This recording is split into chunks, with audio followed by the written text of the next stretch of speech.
Hola, bem-vindos y welcome al segundo día de enlightED 2021 Hybrid Edition, la mayor conferencia centrada en la tecnología, innovación y educación del mundo. Ayer comenzamos con una jornada apasionante y hoy no va a ser de menos. Durante el día de hoy abordaremos el desafío de resolver la falta de competencias en relación con las nuevas necesidades sociales, acompañados de expertos de la talla de Michelle Weiss, Dean Kamen y Jeff Mayoncalda, entre otros. ¿Qué nuevas competencias y habilidades buscarán las empresas? ¿Qué tipo de conocimientos resultarán útiles y relevantes? ¿Qué actitudes se pueden enseñar y aprender de forma efectiva en un aula? Conéctate y no pierdas nada del programa que tenemos preparados para hoy.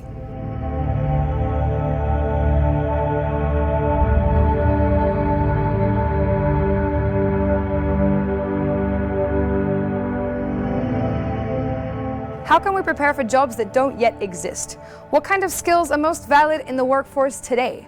What makes knowledge useful and relevant? It's time to answer these questions with a plethora of incredible speakers. Let's start day 2 of enlightED 2021. And now, to kick off day 2, we have our first fireside chat of the day with Michelle Weiss, best-selling author on lifelong learning, in conversation with Enrique Danz, innovation and technology expert and author of Living in the Future, where they will be discussing how lifelong learning can prepare you for jobs that don't yet exist.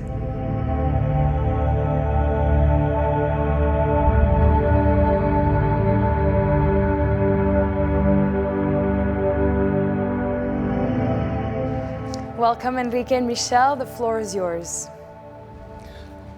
Thank you, Julia. Hi, Michelle. Really nice seeing you today. I really had a nice time reading your book, Long Life Learning, and it was very, very thought-provoking, particularly for an academic like me. I've been in academia for 31 years right now, so I found a lot of very interesting anchor points. So. Really intrigued to see how do you start introducing your book and the ideas on it.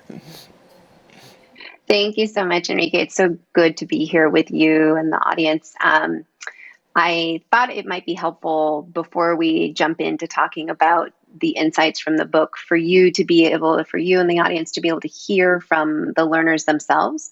And so I wanted to just sort of start with a short video and then we can jump into a conversation. Sounds great.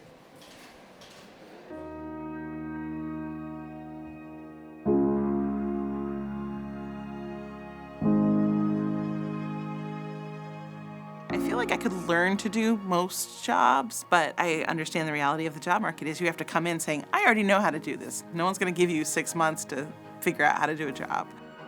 I was laid off, and for the first time, the relevance of not having a degree became manifest because even though I had years upon years, over 20 years of experience doing all these different things, the first question they were asking is, so where'd you go to school? The last time I actually had to go looking for a job, we did things like talk to people face to face, and that's completely gone now. And you just end up getting put into a slot, and as a result, they don't know who you are. They just look at, has he gone to school? No, so then you go into that pile.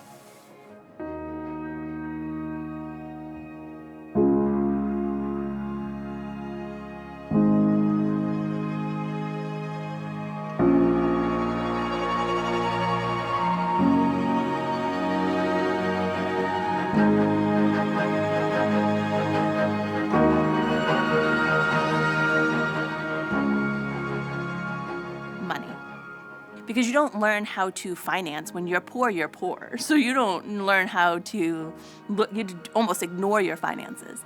And I had to learn to look at them to be able to manage them. But that's a huge, overwhelming gap. But I knew that in order to make a livable wage, at the time I think they were paying me like a little over minimum wage, which you can't live on if you wanted to. I needed to put something in front of my name or behind my name to, one, separate myself from being a criminal and also to make me legitimate in some ways. Generally, my routine was I didn't have a car at the time. I was riding a bicycle, and I would put my children on the school bus for school and ride my bike and clean houses for the doctors and the dentists down in the high-end neighborhoods, and then ride my bike up to school, and I'd audio tape my classes and ride home and meet the kids. And then let them play and cook dinner and do all those preparatory things that you do with children. And after they're bathed and they're sitting there watching TV or relaxing before bed, I'd put my headsets, listen to my lecture again, and I'd be sewing wedding dresses at this long table that I had, and I would just be sewing dresses and listening to the lecture. On the weekends, I was driving a taxi. I mean, when I went to orientation, it was crazy. It was overwhelming. I saw all these young people, like, sitting next to me, and I was like, I do not belong here. Like, what am I doing? These are kids that are coming out of high school, and I can be their mother. That's what I'm going to be in the classroom, and I really don't want to be that. Plus, I have experience, I have experience. I don't have a paper that can show that I have knowledge. I can say yes or no. Have you ever been convicted? That question on the application, the box, right? Yeah. So that question comes up. So I'm just like, how am I supposed to succeed? Like, and everything keeps you stuck. Like, you can only do so much. They want me to work doing construction, like mindless work, but that's not me. I can work with my hands, but my mind is not being fed. My mind needs to be fed for me to feel like I'm encouraged, like I'm involved in something.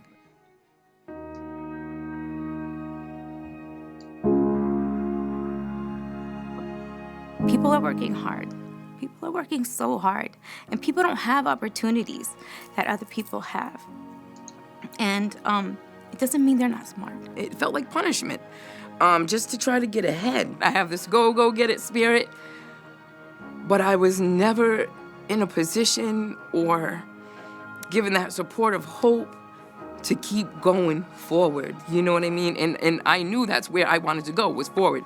The Greek word to incite means to put a flame underneath. And I want to incite some learning as well as some dreaming.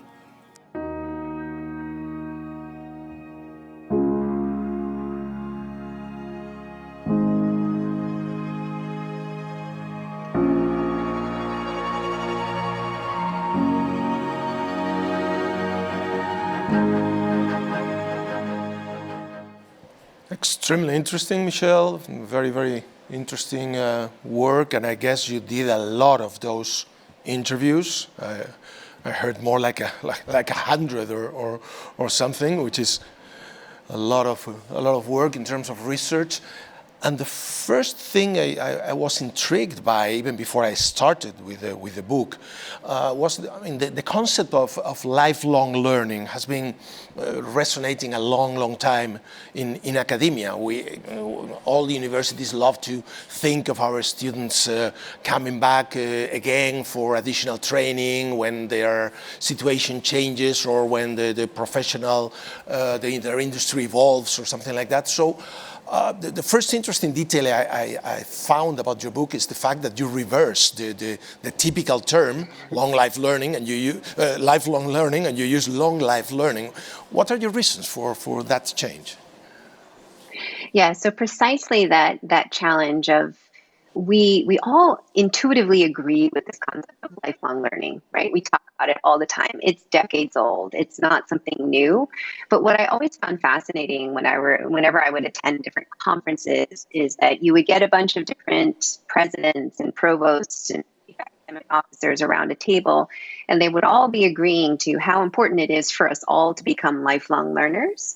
But then I was seeing zero action. It didn't change anything about the systems and the architecture and the infrastructure we were building to actually continuously return to learning. And I think part of our mental space tends to think, well, lifelong learning is great for someone who is maybe close to retirement, finally has worked a long work life, and now can suddenly pursue their passions. There's that kind of idea of lifelong learning where it's self-guided, self-disciplined, learning on your own, pursuing a passion project.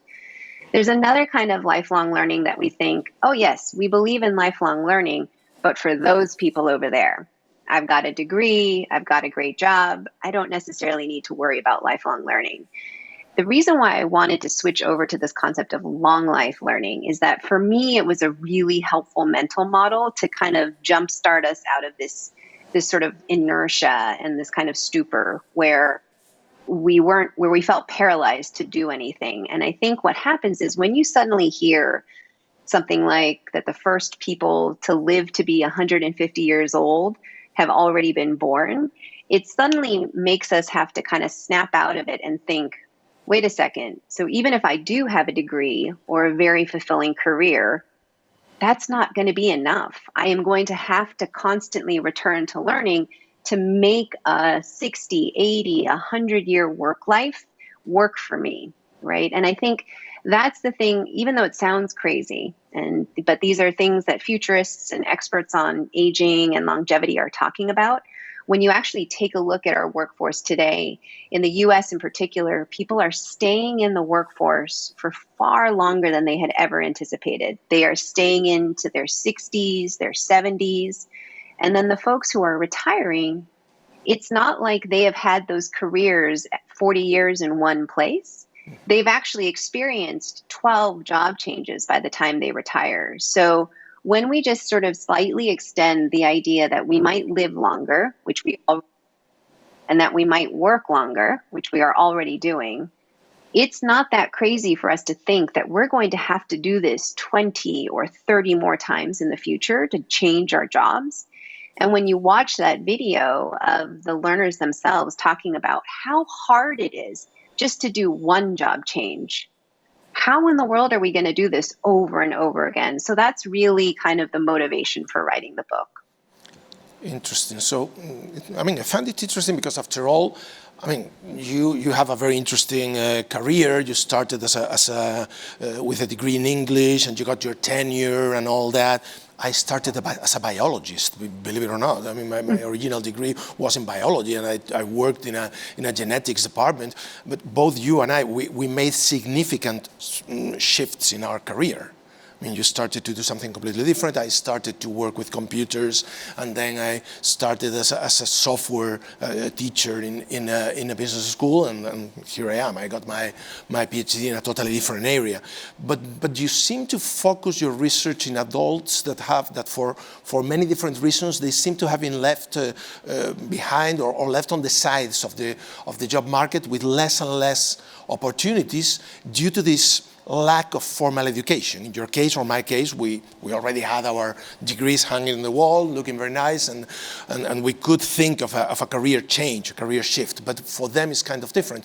Do you see the current university system like completely unable to accommodate the needs of such adults, or? Not completely unable. It's just that our systems were set up for a younger learner who could immerse themselves full-time in learning.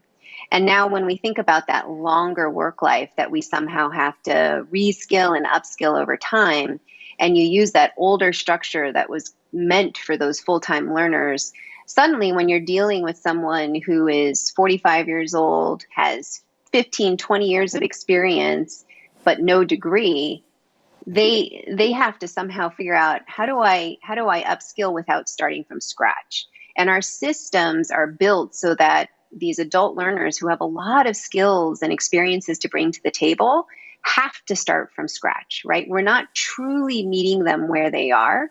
We're not saying, oh, you used to take care of a child with a mental disability. You have these sorts of skills. Or you were a caregiver for someone with Alzheimer's. You actually have these sorts of skills. Or when you were driving a truck across the country thousands of times, you built up these other kinds of skills.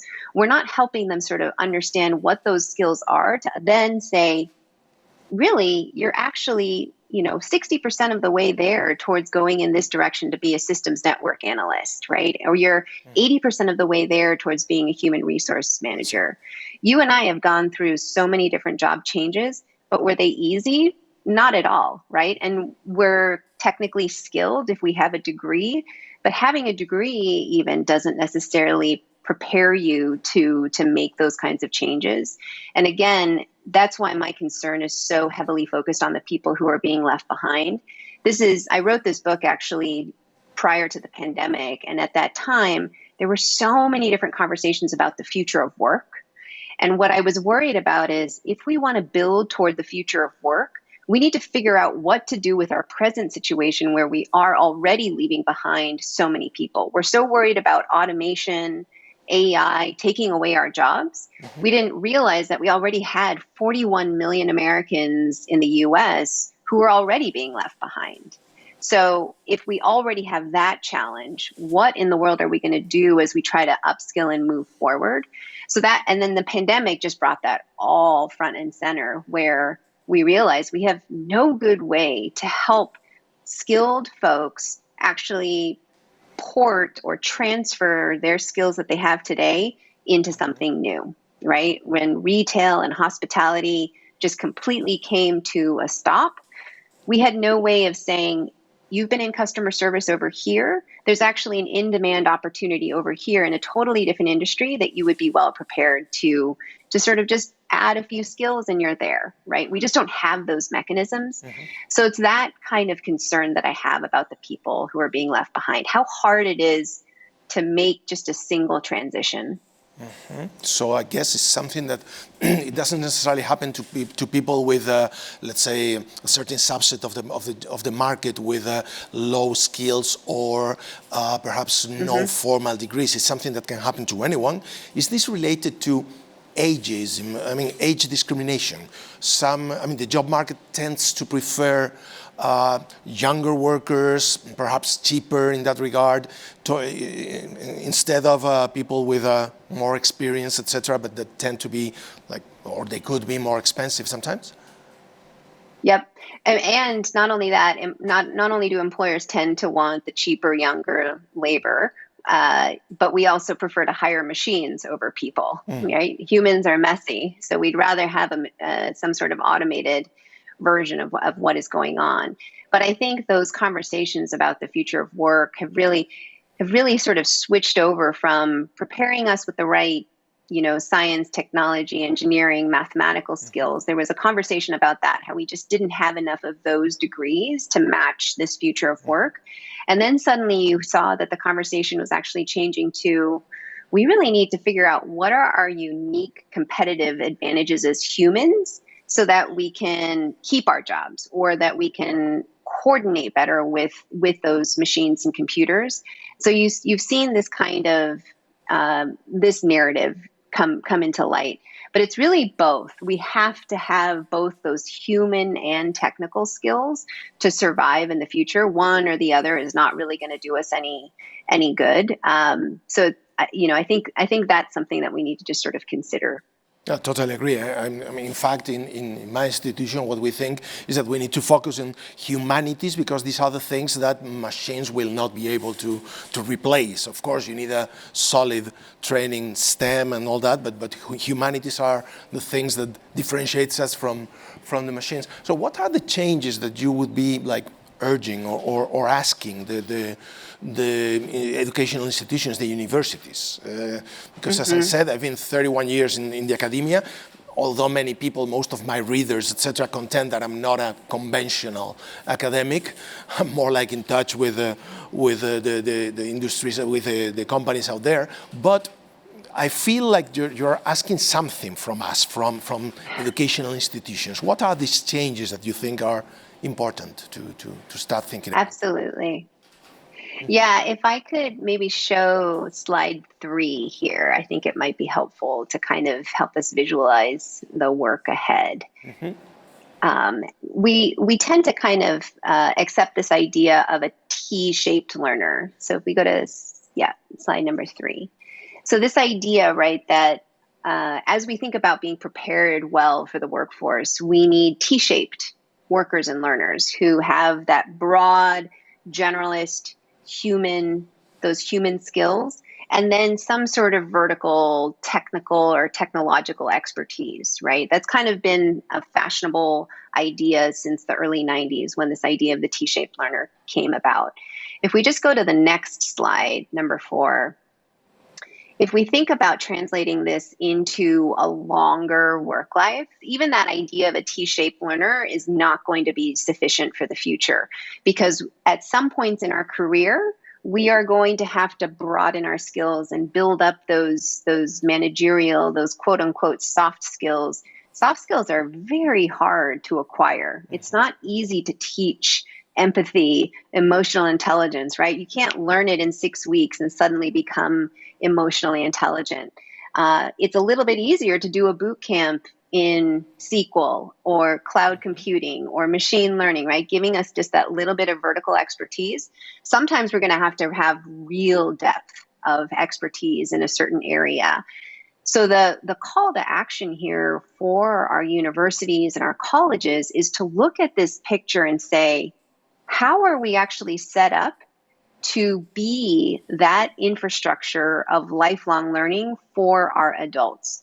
Because right now what happens, and that video explains it better than I could ever do, what we do is we make learners force fit their very difficult lives into a very linear system. It's that sort of idea of the square peg in a round hole. We try to make them force whatever they have going on in their lives to whatever structure we have built. But as we think about, again, trying to truly meet learners where they are, how are we going to build this system that gives them exactly what they need at the right time without making them quit their job, right? How can they do this at the same time as raising a family or an elder and trying to work part-time or full-time, right? How do we do this all at the same time? When we really think about it this way, how are we also granting credit to our learners for all the different kinds of assets and capabilities they bring to the table?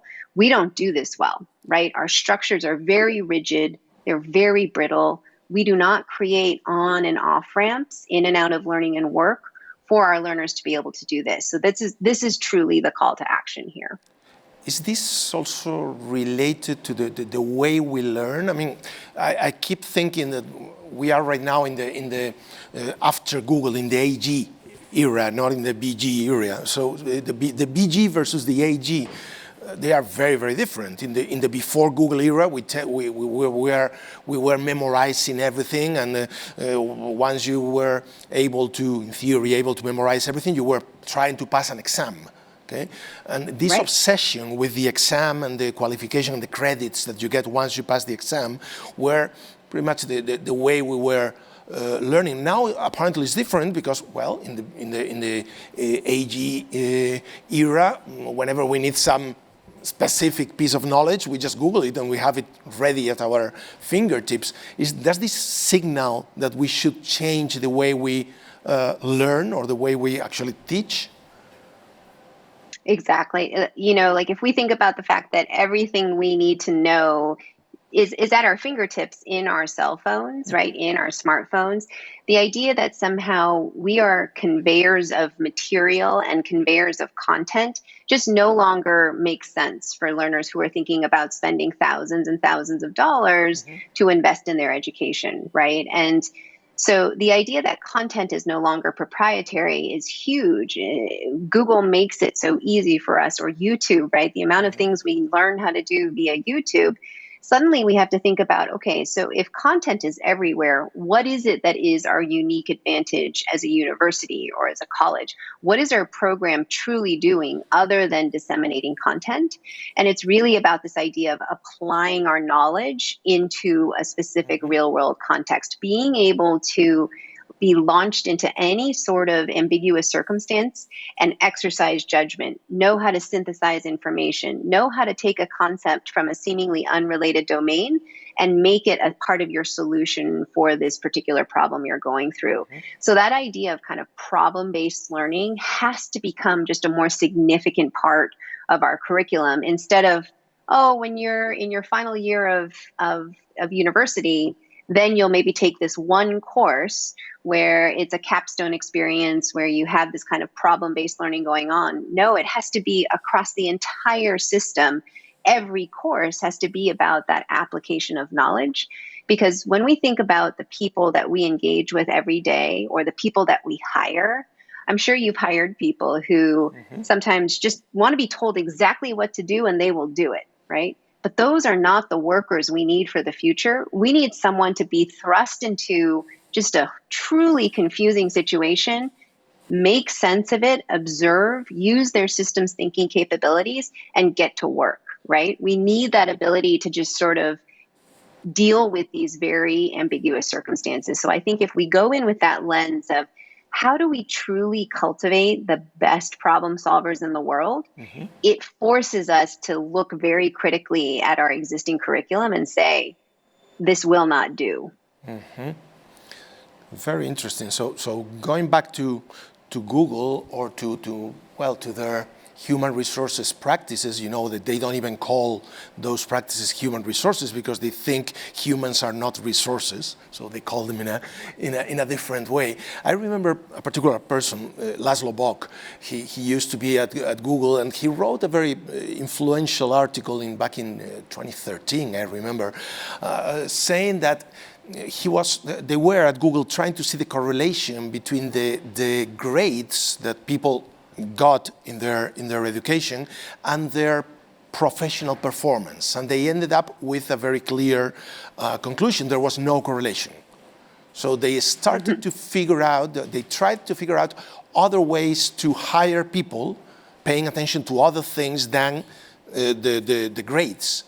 In the beginning, some years ago, if you wanted to work at Google, you would have to have very good grades all over your education, etc. After a while, they said, forget it. We are not looking for that. Is this signaling the same type of problem that you outline in your book? It does. I mean, I think when you think about IT fields, it's always a little bit easier to do performance-based assessments, right? Because you need someone who can code or who can do statistics or who knows how to sort of do these technical skills. What I think is fascinating about the Google experiment is that in their interview process, to move away from thinking about grades or transcripts or where you went to college, what they are doing is having people literally solve a problem in front of them, right? There have been many books written about the Google interview process and how hard it is to get through. And when you read those books, you realize what they're doing is they want to see how your mind works, how it thinks, how it can kind of take something that you have no idea how to answer necessarily, but start to figure out how might I scaffold a way to get to an answer, right? And that's what we're really trying to cultivate when we're cultivating those problem solvers is how do you teach someone how to think on their feet? Now, granted, I think one of the hard parts, right, about thinking about us as problem solvers is that human element of emotional intelligence, right? That EQ, empathy, all those kind of collaborative teamwork skills that we need to demonstrate in order to be a great colleague and coworker. Those are a little bit harder to assess in an interview process, but you see actually really interesting technological innovations occurring in the AR and VR space where you can be put into a simulation and you're put into a specific situation where you have an employee who's really mad at you and you have to react, right? You have to have a conversation with them and give them feedback or whatever the case may be, or negotiate with them. And now you can do it through these different kinds of scenario-based environments. And that's really exciting too, right? Because it gets at those harder to name skills. Like we talk about communication, we talk about collaboration, teamwork. All of that sounds so good, but it's so broad that it's not very helpful when we're hiring, right? How do we know in advance that this person is going to be a great teammate? We need those kinds of mechanisms. And that's where I think technology is exciting to kind of think about how we also practice those skills as humans. So I saw in your book that you also ask for changes, not just to the universities, you also ask for changes in the employers, the way they select or they hire people. So it's to that extent, is Google like one step ahead, or are other companies more like advanced in that regard? When I see, for instance, ads coming from Amazon that says that their hiring process is highly unconventional. And they can, for instance, hire someone and keep training that person on the job, etc., to offer him or her a more like, motivating career. Are some companies like one step ahead of what you describe in your book? Certainly. I think there are a handful of major employers and enterprises who have said, we are going to stop using the degree as our filter for hiring people. Because ultimately, when you do that in the United States, what happens when you use the bachelor's degree as a way to sift through thousands of candidates and maybe get to 100, is that ultimately those 100 end up looking like more men and more white men, right? So you lose out on the diversity of a pipeline of people who could actually do the job. They just may not have that formal credential. And so a lot of the language you hear over here is around skills-based hiring, right? How do we move away from the degree as a proxy for talent and really think about skills-based hiring? How do we let someone prove that they can do the work ahead instead of using that degree as a hurdle? I think that's really exciting. The one thing I would just sort of say in regards to skills-based hiring is part of it is a linguistic challenge. It's a linguistic barrier that we have between job seekers, educators, and employers. So we, in this kind of three-legged stool, we have three very different languages to talk about the same skills. And that's part of the translation error that occurs when a job seeker is trying to get a job over here with this employer. The employer wants to see some sort of demonstration that maybe our education doesn't necessarily reflect, even though we may have built some of those skills. So part of it is translation error. And the other piece of this is that hiring managers, even though they say they would like to hire someone based on skills instead of degree, we don't actually see that happening at scale. The percentage of people who are still hiring people with the degrees, it's still so dramatically geared towards that direction. We have not yet moved towards behaving differently in order to engage in skills-based hiring. I see. And continuing with that, I guess that you contend that the more algorithms and automation you introduce in the hiring process, the worst in that regard. I mean, you need more like the human touch to be able to spot this type of characteristics. So if you automate it, you tend to lose it. So I guess these big companies who are, in theory, the places where everyone wants to work, your dream job, etc. I see that with my MBAs. A few years ago, they all wanted to work in investment banking. Then it came consulting, and now they all want to work at Google, Amazon, etc. So these companies receive a crazy amount of resumes, and they need to use automated mechanisms to filter through them. So that becomes also part of the problem, I guess. You get sidelined. Mm-hmm. And that's again where, as we think about that T-shaped learner with a lot of those little points that we have to acquire over time, sometimes we are just going to have just enough understanding of machine learning to be able to make those recommendations and those interventions, right? When we think about machine learning, what most people don't understand about artificial intelligence is that it has to be trained on existing data, right? In order to make a machine intelligent, it is reading through our past data. And if our past data always hired people with degrees or white men from this particular college, right? Yeah. It's embedded in there. So you need humans to be able to look at the results and sort of analyze and ask the hard questions and to make those interventions. And so sometimes, again, it's a little bit of shallow expertise, just knowing enough to be dangerous. Other times it's real depth of expertise. But in the book, I talk about this wonderful 1% initiative that happens in Finland, where they're just trying to teach 1% of their entire population the basic principles around artificial intelligence, right? Because it's everywhere. It's in everything that we do. We just don't know that that's artificial intelligence helping us or ushering us or recommending something to us on Netflix or wherever we are, right? All of that is happening behind the scenes, and it's in this kind of black box. How do we make it more transparent for our learners, our people, so that when we're thinking about legal challenges, right, that we can engage as citizens?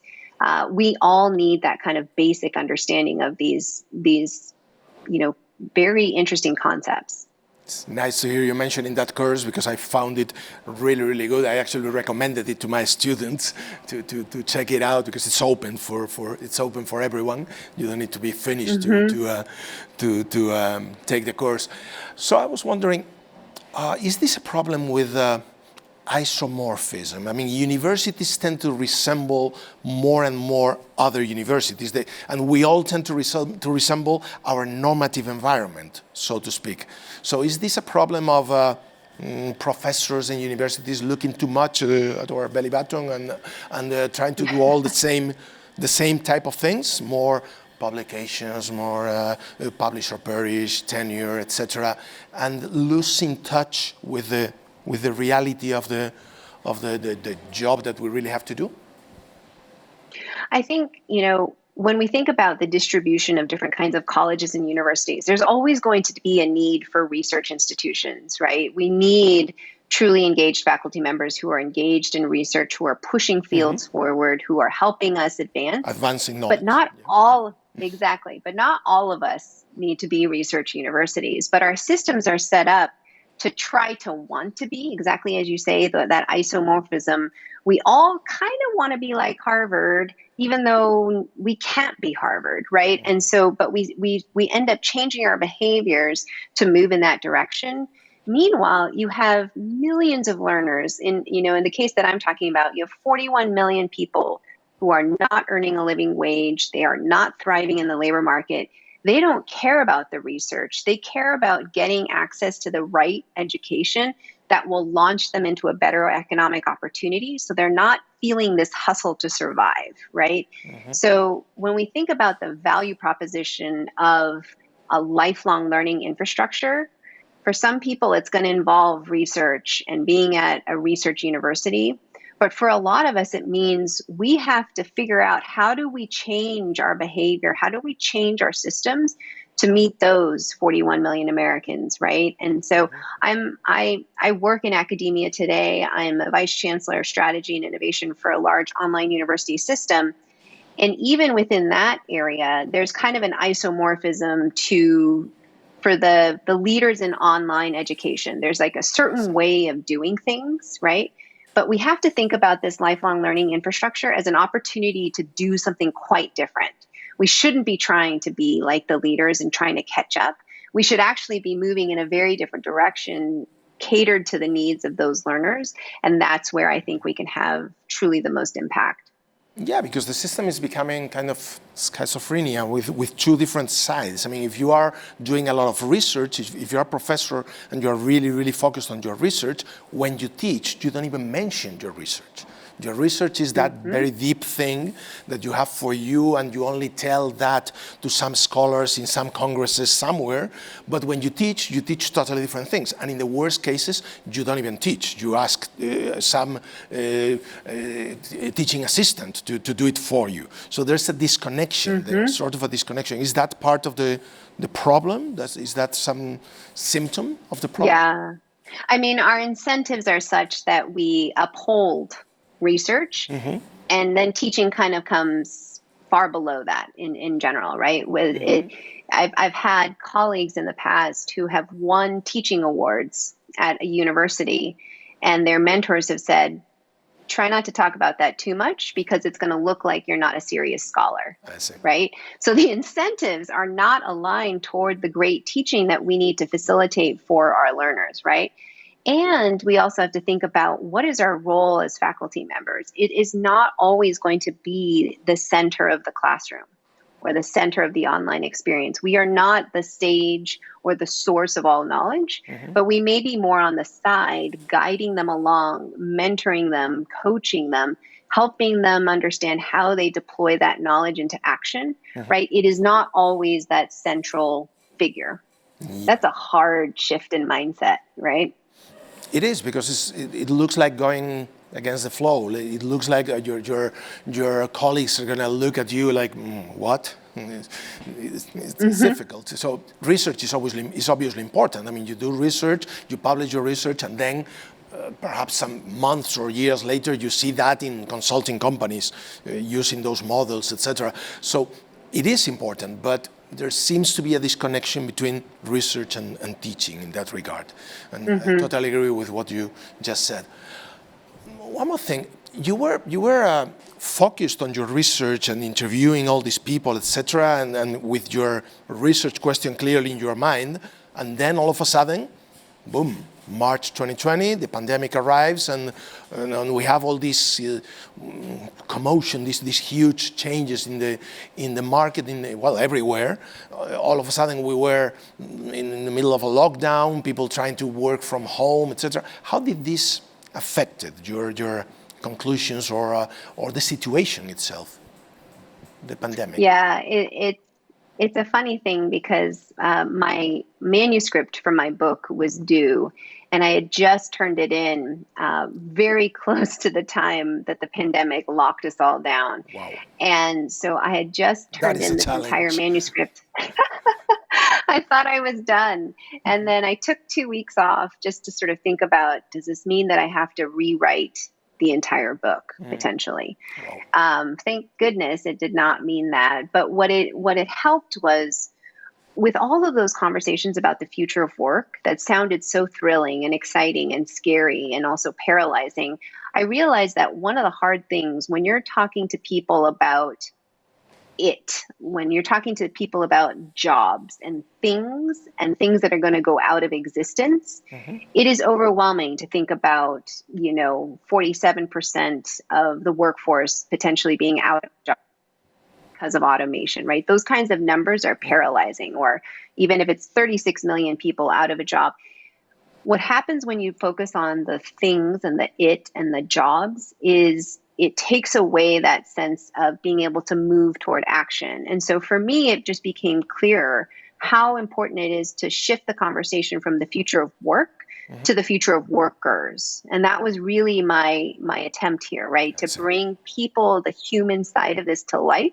to understand that all of the challenges and barriers that these people are facing, the people in the video, the 41 million Americans are facing, are the same exact challenges that we are all going to face. If we don't fix this now, and we saw how incredibly stuck our economy was because we don't know how to transition millions of people into better opportunities. If we can't figure this out, we're all actually, even if we have that great job today, we are all going to run into the same exact barriers and challenges. So we need to solve for it now. So what the pandemic did for me was actually it helped me because it brought that sense of urgency to, I was trying to show how there was this big problem over here with 41 million people being left behind.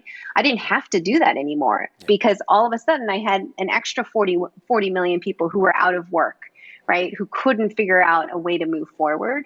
And so that means that our current systems, our education and workforce systems and training systems are not functioning, right? We knew that there were always these cracks in the system. Now they had just been brought to full light. So in many ways, it helped the cause. Helped the message to be transmitted. On the other hand, the pandemic meant a very interesting thing. Many people started to figure out the technologies that they could use, for instance, to keep up with their studies or to keep working. I remember, I don't know, a couple of years ago, if you wanted to do a video conference, you were like panicking. Oh my God, video conferencing, this is very difficult, and let's call IT and have someone from IT really close in case something malfunctions or I lose the sound or the camera or something. Right now, we all video conference like this. It's like extremely straightforward. So we have a number of people who were not able to use these methodologies, these communication methodologies, etc. And now they pretty much anyone can do it. Better or worse, but anyone can use it. In some cases, the result was not great. I would probably contend that in education, in many cases, many of the classes were terribly boring. And there was not too much innovation in that regard. But what do you think? I mean, have we created an opportunity via technology to these people that perhaps they want to receive additional education, additional training? They were not able to do it by attending traditional universities in the traditional sense, going to a classroom, sitting in a classroom, etc. And perhaps now they would be able to do it from the comfort of their houses using these technologies? Yeah, I mean, I think what we did when we moved online or to Zoom or whatever interface we were using for our learners, right? Suddenly we were able to kind of move away from the stigma of online learning that somehow online learning is inferior It's not a poor to in-person substitute. learning. Exactly. Exactly. At the same time, however, right, as you talk about, the quality of our online learning experiences, because we were just thrust into the situation, the quality was actually quite low, right? We were just kind of trying to do Zoom calls and still and Yeah. we are going to see over time, however, that, oh my goodness, this is actually a really interesting avenue to explore. And hopefully more universities will look towards the leaders who've been doing this for decades already to say, what are we learning from them? Because we don't necessarily need to just sort of use a video conference call to convey information. How do we turn that virtual classroom into a flipped classroom experience, right? How do we do all of these things online? Right. So that's the challenge. Is it was both a boon for the system because it moved us so quickly into a new way of doing things. It pulled us away from that stigma. I think the work ahead is really thinking about how we improve and not take that as this is what online learning is. It is not, right? That is not what we should be looking towards. The other piece of this that I would just sort of say is when we look at the digital transformation that everyone has been kind of forced, that's a perfect kind of example of how the pandemic has shown us the areas that we need to build solutions in, right?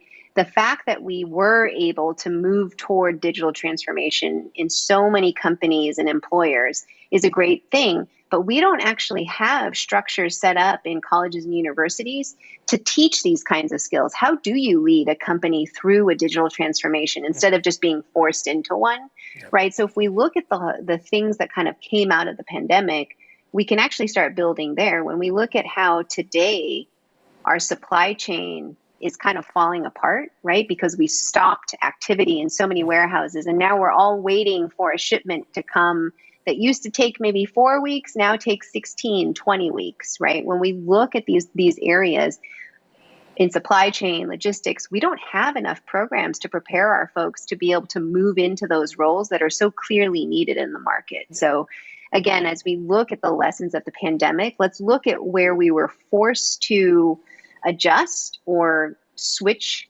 very quickly, or where things are kind of falling apart to figure out this is where we actually need to build more learning solutions. Interesting. One final question. Well, this is a highly international event, but I'm here in Spain, so I'm going to try to use the opportunity to ask you something about the job market here. I don't know if, you probably heard something about Spain, very high unemployment, almost dysfunctional job market, and particularly worrying in very young people. People who leave, finish their degrees, they end their studies at the universities, and they find it really, really difficult to get their first job. And normally the jobs are like very underqualified or totally different from what they were expecting to do. Any advice any advices for Spain based on your research? Yeah, so we don't have the same rates of unemployment and underemployment for our youth, but we do have very high rates of underemployment in the US, where, as you're mentioning, these folks are graduating and then they're going into a job that never required a college degree in the first place, right? So they're not appropriately employed. And what we found from some of the research that I was able to do with Burning Glass Technologies is we were able to see that for most newly minted graduates of college, 43% of them were starting off their careers underemployed. So they were not in that college level job. And that was sort of pretty much aligned with a lot of the other data we were seeing out of the Federal Reserve. But what was fascinating was once you started off your career underemployed, you stayed underemployed. You were 5 times more likely to stay underemployed 5 years out. And 75% of that group stayed underemployed 10 years out. So the intense ramifications of not being able to build a professional network, right? Not being able to build social capital, not being able to build wealth, right? Accumulate wealth over time. It's really, really problematic for our learners and so our workers. And so one of the things that we talked about in our conversation is the same challenge. We have to pull that degree requirement out of the way, right? In order to widen the pipeline of folks who can prove that they can do this job. We also have to start taking away the number of years of experience we expect for frontline work, right? We can't say to someone, you have to already have 3 years of experience who's only 20 years old, right? It's impossible. How are they supposed to? Tautologically impossible. Or on the university side, we need to figure out how to embed more work-based learning experiences, right? And there are these different kinds of micro internship sites or gig work where people can start to do small tasks for companies to prove that they have some work experience. So it kind of goes both ways. Yep. Employers need to kind of let go of all of those requirements that stand as barriers. And then on the education side, we need to be helping our learners translate very quickly their skills into the language of the labor market. Mm-hmm. Or if we find out, for instance, that if someone's going into journalism is not just about writing really well. It's about data visualization. It's about Google Analytics and search engine optimization. We need to help them acquire those skills while they're with us learning so that they can just make a smoother transition and signal to a potential employer and say, I already have the skills you're looking for. So it kind of goes both ways. But it's a really worrisome problem, but there are ways in which we can actually build some solutions. Thank you so much, Michelle. I will be talking to you for hours, for sure. It's been a real pleasure, but we are out of time. So thanks a lot for all your, thanks first of all for the book, and then for all the very nice talk. Thank you. Thank you so much for this wonderful conversation.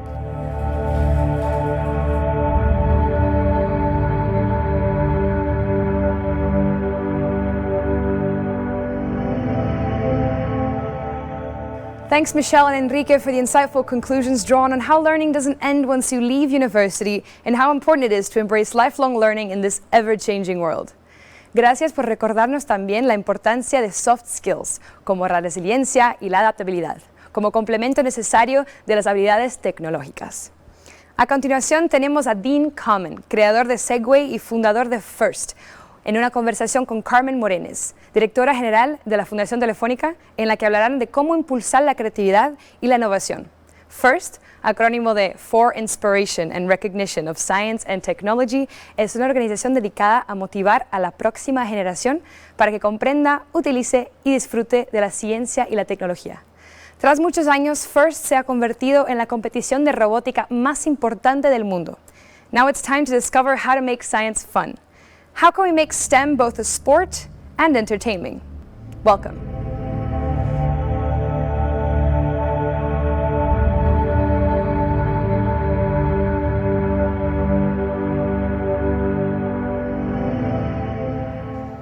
Welcome, Dean and Carmen. The floor is yours. Thank you, Julia. Today we have the enormous privilege of having Dean Kamen with us in enlightED. For me, it's enormous challenge to summarize in a few words all the accomplishments of a person that has contributed so much through all your life. Dean Kamen, as all you know, is an inventor, but he's also an entrepreneur, and he's a tireless advocate for science and technology. He's very well known for his invention of the Segway that we can see in the picture behind him, and iBot, as well as founding the nonprofit organization FIRST, that is really a very important project for him. Kamen also holds over 1,000 patents, many of them for innovative medical devices that have expanded the frontiers of healthcare all over the world. Kamen has received many awards for his efforts in his life, like the National Medal of Technology in 2000, as well as other many national and international awards. One of Dean's proudest accomplishments is founding FIRST, that stands for Inspiration and Recognition of Science and Technology. This organization is dedicated to motivate the next generations to understand and enjoy science and technology. Thank you very much, Dean, for being with us today. It's an enormous opportunity for all our audience to have a chat with you. Hello. Thank you for the opportunity. to participate in a conference that is focusing on an issue as important as the future of education worldwide? We all know that you are one of the most prominent inventors and innovators, not only in the US, but also worldwide. How was your professional and personal journey to get to be this? I mean, what inspired you when you was a child? This has come with you from the beginning, or something outside or someone was important in inspiring you to get to be such an inventive person? Well, in some ways, I don't think I can be more different than my father. He is an artist. He has no background or education in mathematics or physics or engineering, but he's a brilliant creative artist. So in some ways, in many ways, as I was growing up and when I was in my career, early asked who inspired me, I wouldn't have said my father, because we're so different in what we do. But I've come to learn, as I've seen how many people approach their careers and their lives differently than I have, that in fact the strongest influence and the strongest inspiration that gave me a pathway is my father. Because in one way we're very, very similar. My father never had a job in his life.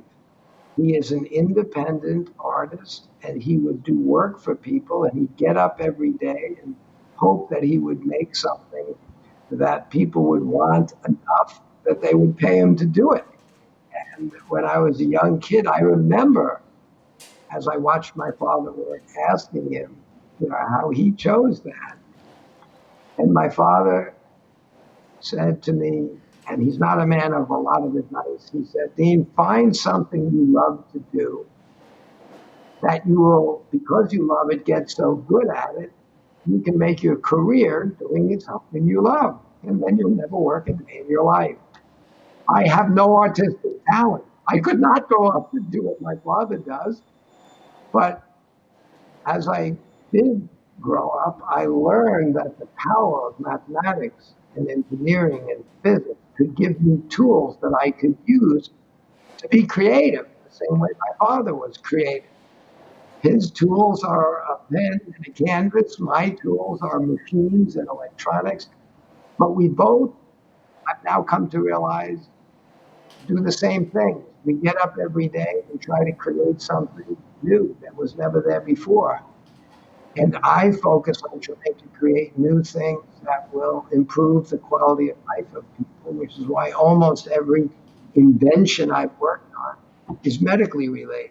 Insulin pumps for delivering medication to kids with diabetes, other kinds of medical infusion pumps, dialysis machines, our balancing iBot that can help a disabled person that can't stand up or walk be at eye level and climb stairs and balance like people take for granted. In fact, it was making that medical device, the iBot, to balance, that gave me the idea to make a fun version of the iBot, a non-medical product, one of the few, the Segway. But to this day, everybody thinks, first I made a Segway and then the medical version with the seat on it, the iBot, but that's not so. I make many, many different kinds of medical products, including the iBot. Then we made the Segway. But the long answer to your question, I chose what I do in life mostly because I watched my father and realized that he was right. You've got to find something you have passion for, that you love to do, and find a way to do it so well that you can add enough value to the world that the world will return to you the opportunity to build your life and your career around it. I now have 800 engineers, and we design and build a lot of equipment that's used worldwide to give people better health care. And I've never worked a day in my life. I've never got a job. So it's so important, family in our lives, no? And people that are around us, like your father, but it's also very important, our education, no? What we receive when we go to school. And how did you felt when you were a student? No? Where were your interests in school? How do you remember your experience in your school period?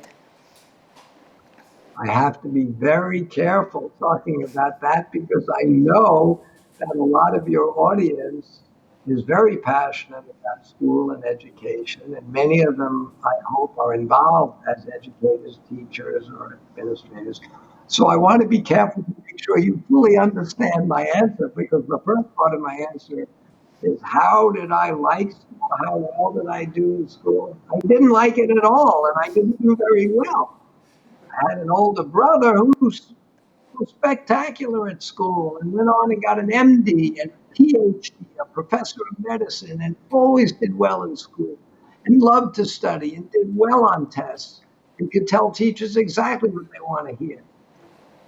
Now, while I say I didn't like school and I didn't do well in grades, I want to make it clear I love education. I love learning.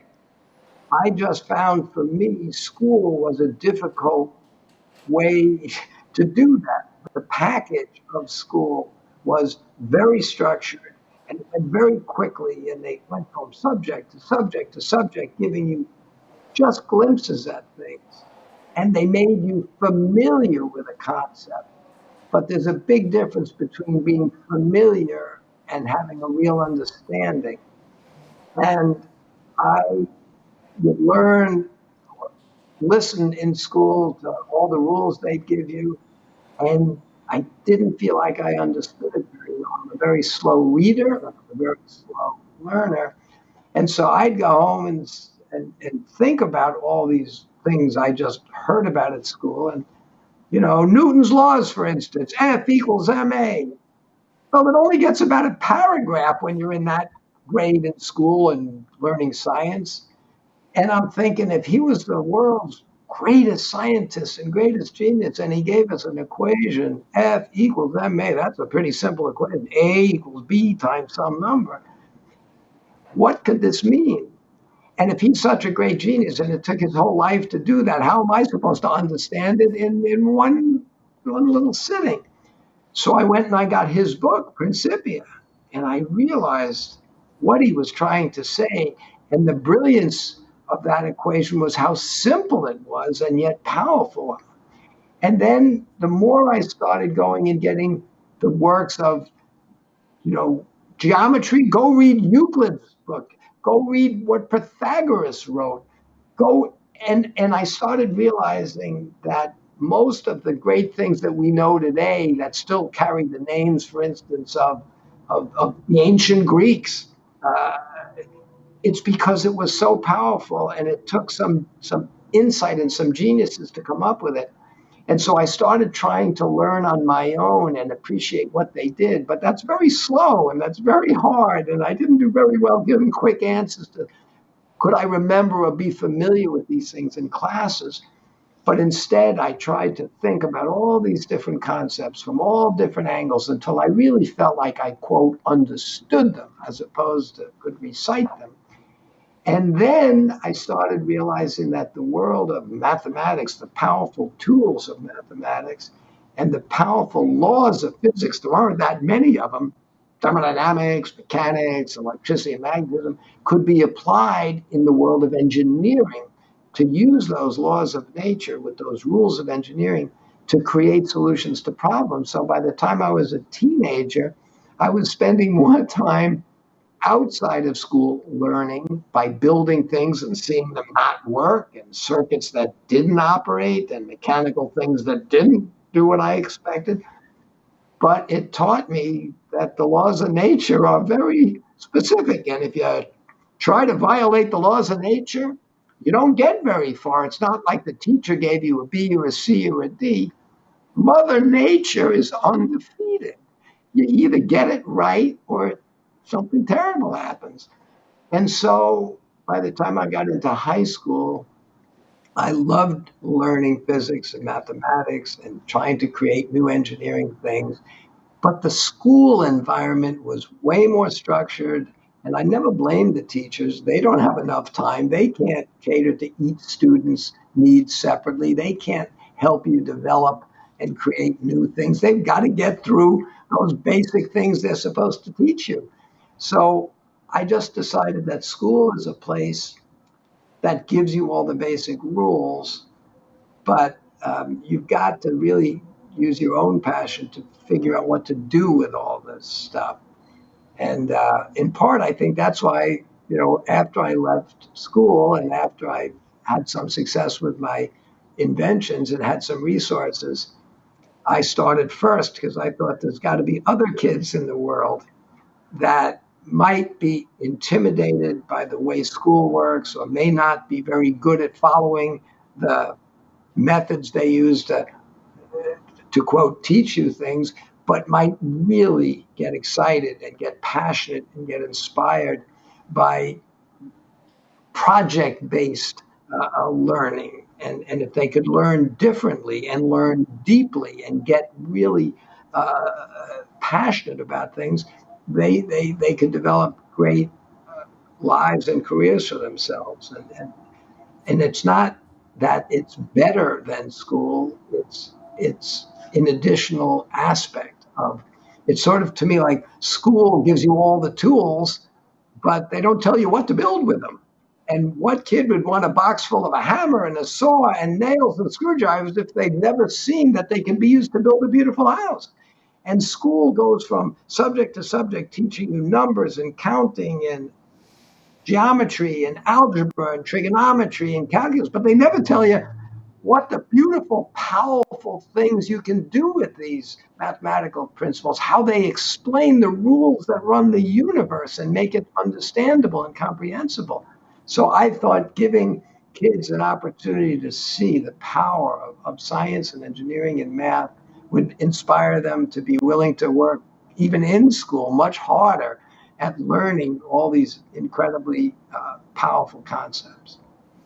I understand what is behind your initiative of FIRST, now that you told us how you felt and your interest in education, because really you are very, very interested, but I understand that you would love to really transform this way that children learn and get them to be really very much passionate of what they are doing. No? There is a quote from you that I think summarizes very well this spirit. You say, "I want to compete for the hearts and the minds of kids with the excitement of the Super Bowl." Do you think that we could take this kind of excitement to learning inside school? How could we do it? Which would be your recommendation for teachers to take this kind of excitement in the schools? Thank you for that question. I spent a long time trying to figure out how to make FIRST something that fits well with schools. And I would tell you, I'm an inventor, right? What do inventors do? Inventors look at the same problems that everybody else look at, but see them differently.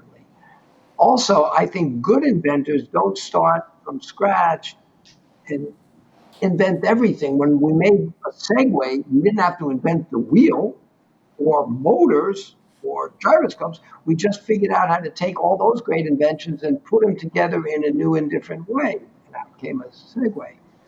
So you take stuff that works, like wheels, and you apply it.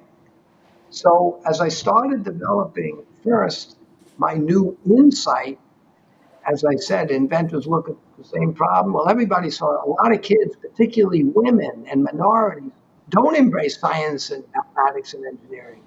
It's because of the culture that pushes them a different way. And so I said, I'm going to look at this problem differently. We don't have an education crisis. We have a culture crisis. The schools are great. The teachers are great. All the textbooks have all this stuff. But unless you have a passion to learn it, you're not going to. And only those kids that see the accessibility and the excitement are going to really study the math and the science. So I said, let's again use a system that's already working, like wheels. Well, we know how kids get passionate. They love sports. They love the excitement. They love the competition. They love that it's aspirational and it's after school, and they don't get quizzes and tests when they go to play those after school sports. Instead, they get trophies and letters, and they bring mascots. And then when they go into school and the phys ed teacher is there and said, today we're going to learn how to play soccer or rugby or whatever country you're in, the kids want to work hard at that class because that's going to help them after school in that program that they have passion to get good at. So I said, what's the equivalent? What can we do to give kids a passion in some after school aspirational activity that will make them want to show up in school with a passion to learn? And the model was simple. It's sports. So how can I turn science, technology, and engineering into a sport that has all the trappings of the other sports? As I said in the quote you had, I wasn't trying to compete with science fairs and get to the kids that already love science and have them show each other what they do. That little group of kids, they'll do fine. What about all the other kids? Again, very, very many women and minorities that wouldn't go to a science fair, nor do they study that math and physics in school. I said, those are the kids that love sports too. So while they're picking what sport they want to play, let's make a sport in which they're developing that muscle hanging between their ears. And let's do it in exactly the way other sports work. It's after school, it's fun, you don't get quizzes and tests. But then when they go into class and they realize, oh, in math, I could learn how to multiply and divide and figure out power and voltage and current and force and torque. So it was very simple. I said, I'm going to compete with other sports that we know develop a passion among kids to put their time and their effort and to be good at something like developing the eye-hand coordination to bounce the ball. Well, we're going to make our sport as exciting as every other sport, except the skill set they get is going to be way more important in their own future than how well they can bounce a ball. In fact, we also started saying year after year, our goal is to make a sport that's every bit as exciting as every other sport, but it'll be the one sport where every kid on every team can turn pro. There are millions of new jobs and new careers out there every year for kids with technical skill sets. There aren't too many professional career opportunities for people in other kinds of sports. But sports dominates where they put their time and their attention as young kids, and it's stealing their time and attention away from developing the skill sets that can make them very, very successful individuals with very, very successful careers, and that they can, I think, through First Global, connect with each other around the world and learn how to communicate and cooperate and solve the world's problems. And there's a lot of those problems, and they're getting worse all the time. And almost every global problem you can think of is going to need world-class, next-generation technical solutions. Access to clean water, food, cybersecurity, healthcare, almost every climate change, environmental issues, they're all going to require a much larger group of the next generation of leaders to really understand how to advance and apply technology better. So I like the quote you put out there, and I think it's important to recognize I didn't start first to be just another one of the many really good science fairs that already attract kids that like math and science. I wanted to go the other way. I want to go for the overwhelming number of kids that think science, mathematics, it's too hard, you need a special gift, it's boring, I don't want to do that. And I knew that if we could get kids even once to get together in an environment where they see the power of math and science in a fun environment, like any other sporting environment, in one season, these kids would see it is accessible, it is fun. Girls can do it just as well as guys. And I thought we would, while they're still young enough, if we could capture their hearts, we could capture their minds, we're going to create a whole global generation of problem solvers that know how to work together and know how to use the powerful tools that have been given to us by 2,000 years of geniuses from Archimedes' principle, Einstein, and they move forward. And a quote that I would attach to the similar one of competing for their hearts and minds is the poet William Yeats, who said, education is not filling a bucket, it's lighting a fire. The school can fill the bucket with the facts, but only if they have passion and fire, only if they want to learn that. Kids are not going to become good at soccer or football or baseball because they read a book about it. They have to work and work and work and work at the skill sets. Well, you have to do the same thing with the same passion to become good at math and science and engineering. And those same teachers that during the day are trying to fill the bucket are the coaches after school that the kids love to work with to get better at kicking or throwing or bouncing. And I said, okay, let those teachers create that same after school, light that fire in these kids with a program so that the next day when they come back to school, they are as focused and energized to learn math and science as they are to wait till after school to bounce a ball for another 3 hours. It sounds incredible because really many kids think that the maths or science is not for them, that they are not good at that because they feel it's really difficult or tough for them, no? And that's a really different view to look at these disciplines and really believe that it's so powerful, no? To make a best world for all of us. You know, Dean, in our projects in Telefonica Foundation, that we have coding campuses, some of them that are very focused in learning peer-to-peer and in cooperation. I know that you believe very much in this also, and one of our examples is the Campus 42 that actually we run in Madrid, in Barcelona, in Bilbao, and also in Brazil, in Sao Paulo. I heard that you also promote the concept of competition, that is really a competition, but at the same time you cooperate with others. No, you are not only competing; you are looking for something that works for all of you. No, could you explain how can we promote at the same time competition and cooperation? Again, I thank you for that question.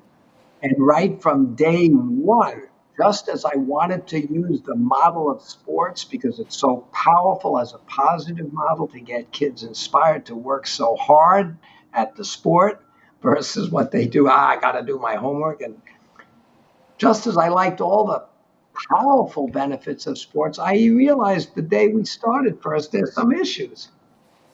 Sports could promote bad sportsmanship. Sports win at any cost. So in some sports, the best way to win isn't to do better yourself, but it's to defeat the other guy. And that's fine for other sports. But I said, I want the best of all worlds. I want kids to really get passionate about learning and doing better and coming up with great solutions. But I didn't want them to adopt some of what I think are the sad consequences of sports competitions. And so right from year one, I'd say to them, you know, when you get out there at the end of the season, you should remember one thing as the competition gets tougher and tougher and those robots are beating each other up and some of them are even breaking down. I say to all the kids, remember this. Most of the robots are going to lose and get broken. But I've never seen a robot cry. Don't worry about them. The goal is while almost all the robots lose, all the kids have to win. And the way we're going to do that is very simple. In first, the school, the things you learn are so important that winning is that you're all better at solving the same problems you all have. You're all really, the kids, you're all on the same team. You're all going to face global warming. You're all going to have to deal with all the global issues that are either going to make the world a better place or those terrible consequences. So you all need to learn the same skill sets and the same tools, and you all have to deliver the best possible alternative solutions. And for instance, unlike in basketball or football, where it doesn't matter if you win 10-0 because you prevented the other guy from scoring, you won. It doesn't matter because it's just points. But imagine in the real world, I'm going to help somebody with diabetes. Well, I'm not going to help by giving you a better, smaller pump by burning down the building of the company that's making a different one. You don't compete by destroying the other person when we're solving real world problems. In fact, I'm going to make a pump that'll treat the disease, but I hope that other guy is coming up with an advanced way to give you a therapy that when they give you this pill, it'll turn your pancreas back on and you don't need the pump anymore. It'll cure the disease, not treat the disease. And I hope there's somebody else, and their plan is, why am I waiting to cure it? I'm going to find a vaccine to give you as a baby so you never got the disease in the first place, so you never need a cure. I tell every team at first, you're really letting your robots compete, but all of you are cooperating in learning, in building a better set of solutions. So when the world looks at it, while some of the robots lost, the world, and you can, by watching each other, you learn from each other, you raise the bar. Their robot was better at this, mine was better at that, the other guy's was better at that, hers was better at this. Well, next year, you're going to use all those things, and each robot next year is going to be better than all the robots from this year because you learn from each other best practices. And the world's going to keep seeing that everything gets better each year and in each generation because we're standing on the shoulders of giants. And that's what schools are about, giving you that history, bringing you up to what's the best practice. But then, as I said at the beginning, just giving you those tools isn't going to help. You got to take all those best practices and now be creative with them and come up with something new. So to me, the best outcome of FIRST is a cooperation. It has all the excitement of letting those robots compete to see which are the best solutions so we can use those over and over again and make every kid capable of achieving more next year. That's what the competition part is about. But the cooperation or the cooperation part is that the kids recognize that they all should learn from each other. They should all support each other so we all do better. And it works. If you go to a FIRST competition, the exciting part isn't on the field. The robots are having a good time beating each other up. But then you go in the pits and you'll see all the kids frantically working on their robot because in the next round in an hour, they got to be out there. And this team had the arm broken on his robot. And that team blew a motor and the axle was bent. And you know what? The kids in the pits from the different teams, from the different countries that might even speak different languages are sharing parts with each other, are helping each other make their competitor's robot better because they want it to be a more fun competition. But in the pits, our kids help each other do better. In most sports, you're not going to see the teams helping each other. That's not the way it works. But if you go to a FIRST event, and I would encourage every one of the people at your program to visit our events, and we now have teams from every country in the world. If they go to an event, I would beg them to walk through the pit area and talk to all the teams there. That's where the magic is. That is incredible, and I think it's something that we have seen in science in the COVID vaccine is working in a year time. No, it would have been impossible without the cooperation between all the scientists that were investigating to look for this vaccine. No, so I think it's something that we have seen in our real life, and that is really so important to show to our children. No? A second aspect that really is very, very important also for us is, and for innovation and for entrepreneurship, is the way in which students manage failure. I think in American culture, you were talking about changing the culture at the beginning. In American culture, I guess that failure is accepted as a part of the innovation process, but it's not so clear in other cultures. Sometimes it looks like embarrassing if you fail in the process, no? Which is the approach in FIRST, and how do you think we should manage this with students so that they understand that this makes part of the process, failure makes part of the process, innovative process. Again, you're hitting one of the themes that I put out every time I talk to the kids. And I tell them all the same thing. You can read all the questions at the end of that chapter in that book that tells you all the rules. And they have all the questions. And in the back of the book, they have all the answers. That's nice. But that's not the real world. In fact, the most exciting thing to do isn't to answer the questions that are in that book. It's to figure out what are the new questions that haven't even been asked. And more importantly, it's to come up with new kinds of answers that nobody's even thought about. That's what invention is. Now, the problem with that is they tell you in the book the neat version of the question and the one and only one answer that turned out to be right. That's great. But they didn't tell you that all the geniuses found all the wrong ways to do it before that one. And they just give you the efficient solution. And I think makes kids think if they didn't get there right away, they must be dumb. So I tell kids, look, once you start trying to answer questions that aren't in the front of the book with the answers at the back, most of the time you're going to get to a place that's not the right answer. So did all the geniuses that finally gave us the right answer. When your robot finally works, it's the right answer. And nobody's going to see all the stuff that went wrong. So what I tell them all the time is it's not how many times you fall down. As long as you stand up one more time, then you fell down. And as long as you learn from your mistakes and you don't get stubborn and make the same mistake again and get stuck, as long as you move on, that's progress. And if you want to be an inventor, if you want to go and ask the questions that are not in the textbook and you want to find the answers that aren't there, you need to be prepared for a lot of frustration and a lot of failure. But just like I said, the robots can fail, but the kids have to win. The fact that your solution might not have worked or the fact that your idea might have failed, you shouldn't make it think you are a failure. That idea was a failure. I tell these kids I have made more mistakes and I have failed more times in my life than just about anybody I know. That doesn't bother me.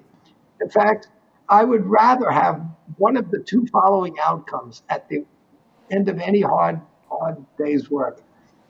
I'd much rather have big successes, trust me, much rather have big success. But I'd rather have a big success or learn from a big failure than get through the day doing mediocre stuff that didn't really matter. So just like we think cooperation is very different than just competition, and just cooperation without passion won't work either. Cooperation is the right balance. I think letting kids understand that there's a balance of trying new and different things, knowing that you could fail is okay, as long as you're responsible about how you fail. Again, one of the, maybe it's not a joke, but one of the statements I make to kids all the time is we think that great inventors always have to take crazy risks and try things. Like when they invented the airplane, everybody remembers Wilbur Wright and Orville Wright invented an airplane. Most people don't remember who invented the parachute. But I think as long as you can fail in a way that the project failed, not the person, or in this case, you might try a new thing in aviation, it might not work, but as long as you didn't kill the pilot, it's worth a try. And I think once kids recognize that you can build a world where you can try to push the boundaries of flight as long as you have as creative a solution, for instance, I think the invention of the parachute is every bit as important as the invention of the airplane. And when we go to a first event, we say, look, most of the ideas each of your teams has tried probably won't work. That's okay, because each of you is going to come with your own ideas that you'll share with the other group. And what you'll all find is that if you put all your best ideas together, you'll have a great future. And the fact that you all had all these failures, it will be fun. Really. Dean, there is something that Telefonica Foundation, just to conclude, because time is over, I would love to continue talking with you, but we have limited time. But we are very worried about girls and women in general that don't engage in STEM professions. I would love just to close our conversation that you would send a message to girls and women in general, how you see the importance of the presence of women in technology, and why should they be there, and why it's so important that they get involved in science and technology. So first of all, I want to say that I don't just talk about getting more women involved. FIRST does it. And we have a lot of girls on a lot of these teams. It's well over 30%. And oh, by the way, we have many, many all-girls teams, the entire team. That's incredible. Decided to do it. A lot of them around the country at FIRST, and a very famous all-girls team at FIRST Global, and they've been making a lot of news for their courage, is the Dreamers, is the Afghan all-girls team that competes in FIRST Global. And I'm hoping when we're doing real events in person soon, hopefully near your hometown, you'll see that team and many other all-girls teams. But it's almost crazy to me that cultures in so many different parts of the world have, for different reasons, discouraged girls and women from being involved in tech. And the reason I think it's crazy is, A, most people know that most of the exciting future careers will involve technology. It's not human labor anymore, it's technology. The other reason it's crazy that you don't see more women, for instance, in a sport, frankly, women probably wouldn't do well in some of the sports where being 300 pounds would matter. I don't think women would do very well, in a boxing ring, or in sports where it's clear that physical size and strength matters. Okay, it does. But wait a minute. We've got the only sport where every kid has an equal shot. I mean, women in that muscle are exactly equivalent to boys, girls, men, women. So we have a sport where it doesn't matter how tall you are. It doesn't matter how physically strong you are. There's no bias. So when I started FIRST, I said, we finally made the universal sport where all kids have an equal shot. I'm wearing glasses. I'm hard to be. I'm a 5 foot tall, 90 or a 1.5 meter tall, 50 kilo girl. No, I'm a 2 meter tall, 150 kilo guy. It doesn't matter. So I said, we've got a sport that everybody gets a fair shot at. We've got a sport that will prepare all these kids for the most exciting careers of the future. It should take over and be the biggest sport in the world as the world evolves to recognize the future and the importance of technology, and the fact that every culture, every country is desperately trying to create the next future economy that will, give them advantages in the world. And it all will depend on which countries have the best employees to create value, because almost everything else is fungible. You wire money anywhere. Products are small, microchips, and so where are we going to build the best industries? It's where you have the smartest people that are committed to innovation, and every country wants the best economy and the best growth. So I thought our sport FIRST, and now through FIRST Global, our sport, which is connecting every country in the world and planting seeds in every country in the world among women equally to men in every country in the world. Our sport, we think, will become the universal sport that ties the next generation of kids together with each other. It'll make education, the part that's in school, relevant to all of them. They'll embrace it. They'll want to get those tools from school so that they can build their future through technology. And I'm, again, hoping that people at your conference that spread out around the world will take our message and our vision and help us build teams all over the world. I am sure that all the people that are hearing us today will be passionate about your project.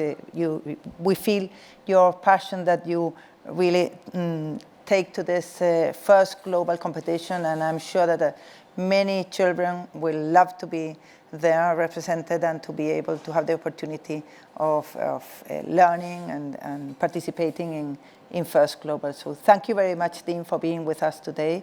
It has been incredible, and we learned a lot from you, and I'm sure all our audience will be really fascinated about your project. Thank you very much. Thank you very much.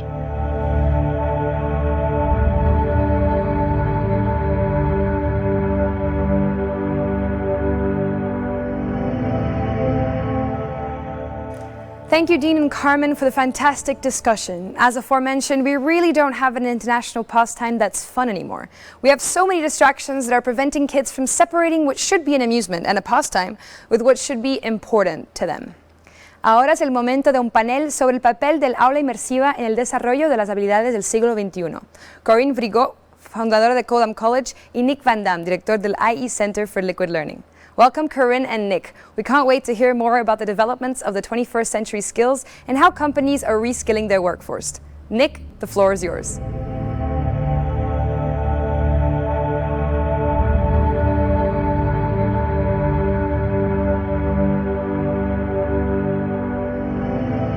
Thanks, Julia, for the introduction.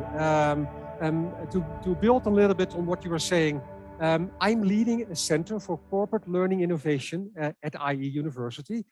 This center will focus on innovations in learning and leadership development practices in corporations. And in addition to that, I'm also the director of a Center for Liquid Learning. And the Center for Liquid Learning will focus on innovations in higher education. And if you reflect on overall people development, this is an extraordinary time. Tremendous opportunities to shape the future of the lives of many people. So today, I'm delighted, and it's a privilege to have Corinne Vrigot with me, dialing in from Amsterdam. Hi, Corinne. Hi, Nick. Nice to be here. Yeah, thank you so much for being with us, Corinne. And, you know, I will introduce Corinne briefly. Some of you might know Corinne. Corinne is at the heart of tech for over 3 decades. Corinne has been one of the founders of TomTom, the inventor of personal navigation devices, a map maker, a leading location technology provider for drivers, car makers, enterprises and developers.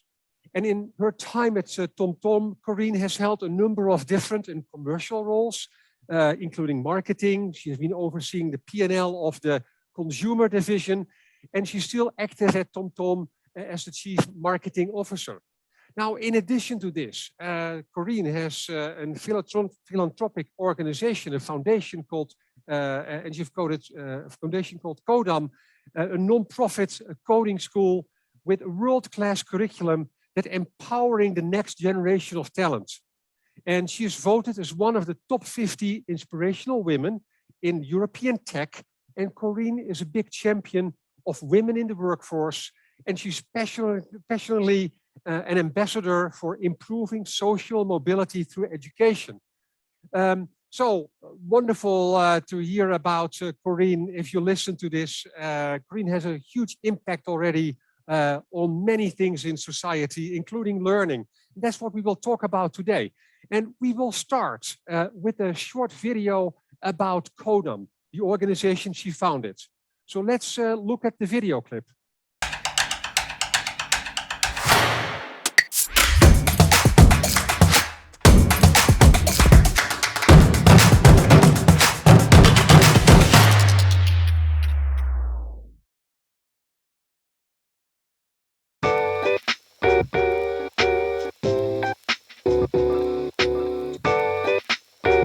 How would you describe Codom in 1 sentence? Oh, good question. Codom is just a place where everyone gets a chance to develop themselves, and you are not judged by by like your own personal characteristics, but really by what you're able to do and how fast you can learn and how good you're able to communicate with others. And I think that's what's really special about Codom. I would simply describe it as education 2.0, simply the new way of looking at how we learn. So why did you choose Codom College?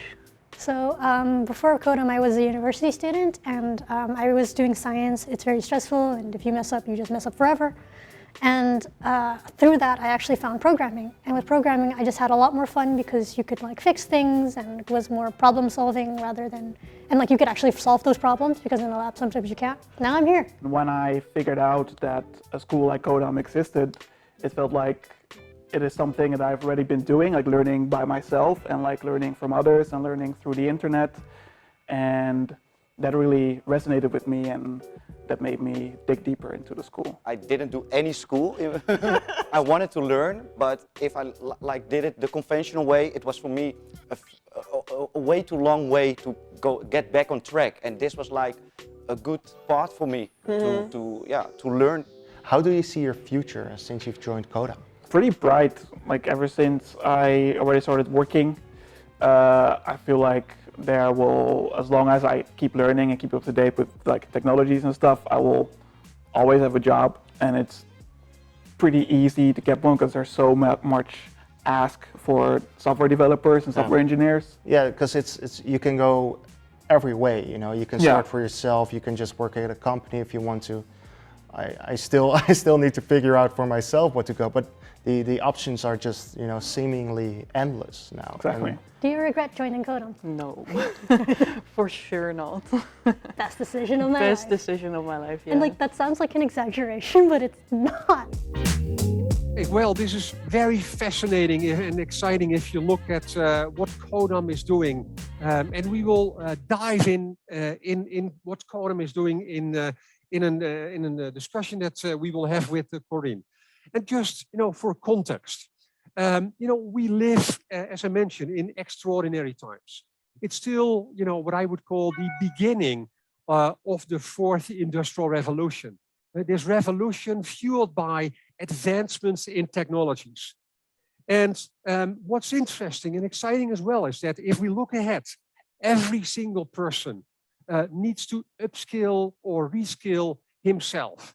And we expect that people become lifelong learners in order to be successful in organizations and have an impact on society.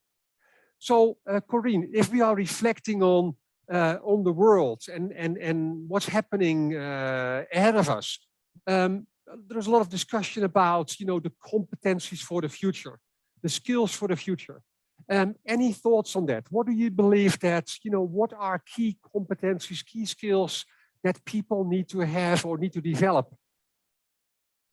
Well, I think if you look at what's happened, I mean, just my own experience in the computer industry. I mean, I started my career, as you said, 3 decades ago, a bit longer actually. And I think the first time I saw a computer, I was 20 something.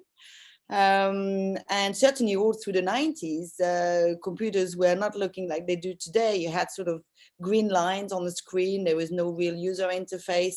And if you look where we are today, where we spend our life with a telephone in our hands and interacting with technology on every minute of the day, more or less, you can see how fast things are moving. But within organization, it's the same thing. And I think in today's world, whether you are in technology or not, you just need to adapt. You need to be able to adapt to change, not be worried, not be scared. And for that, you need to learn. And learning to learn and be curious about the environment you're in is going to be probably one of the most important skills in the next few decades. And also collaboration. So learning to learn and collaborating with people. The complexity of what we have to deal with is such that we can't do it on our own. The jobs are not there they move over time. New jobs are appearing all the time. So learning to learn and collaboration, I think, are two of the most important skill sets of the future. Yeah, and Corinne, do you think, let's say, well, you said technology, of course, is very different today than 20, 30 years ago. But if you reflect on, let's say, collaboration skills, adaptability, was it also not important in the past?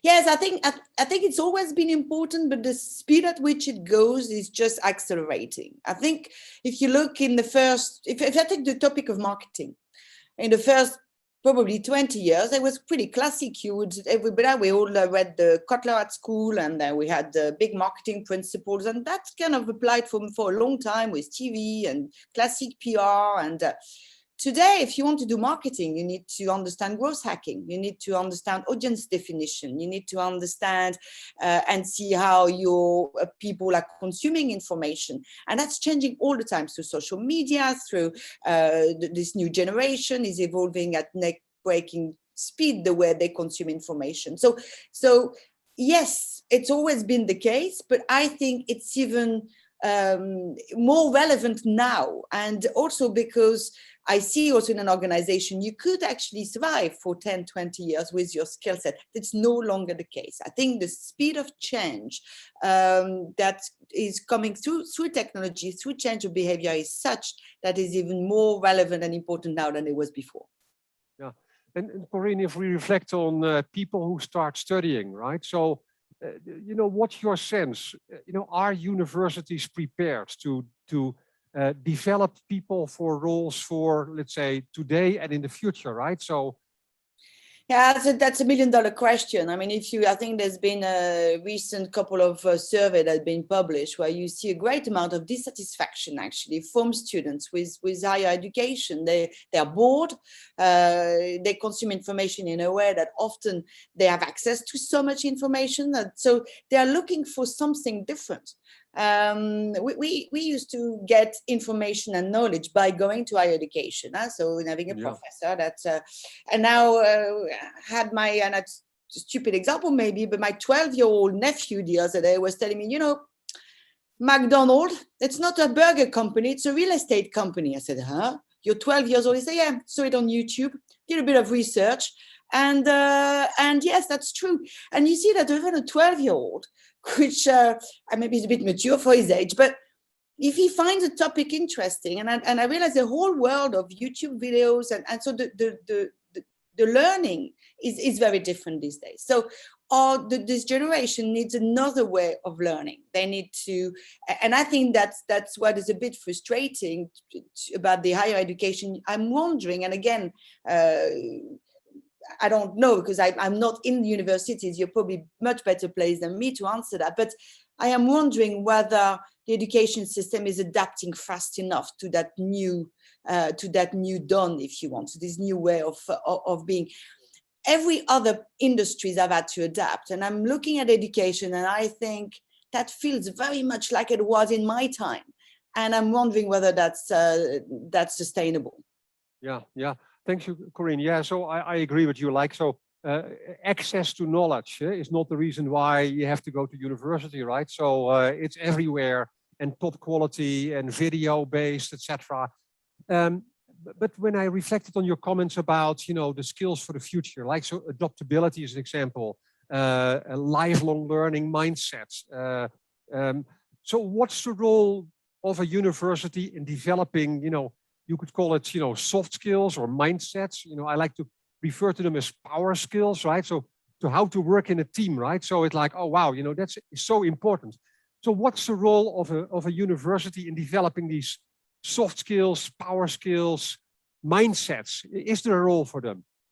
Yes, I think, and I would add resilience and dealing with failure, because again, what you want in companies, you want people. If you look at innovation and which we all need to embrace, if you want to innovate, you need to have your workforce prepared to make decisions, to take risk in what they do, and not to be scared to fail. So as an organization, we need to ensure that our people and our colleagues we create an environment where we make this possible, and we allow people to be safe especially in making decisions, understanding their role and their impact.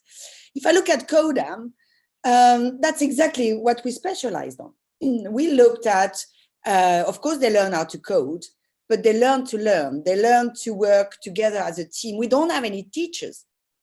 So you get a virtuous way where the teachers or professors actually working on the case studies and the project, and allows all that research that's being done by academic to be brought to a large number of pupils. So let's say you take an area I know well, mobility. So you can get professors using artificial intelligence and computer vision to design an autonomous driving challenge, let's say.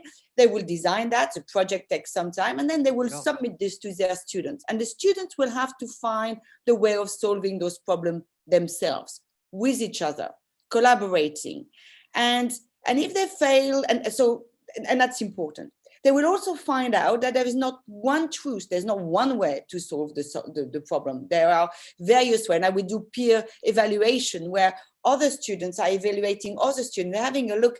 Hey, that's interesting. I didn't think about doing it this way. And that works especially well when your population is very diverse. Gender, cultural, neurodiversity, socioeconomic diversity, because you see that different people with different background, different lens will arrive and be creative in different ways, arriving at a result.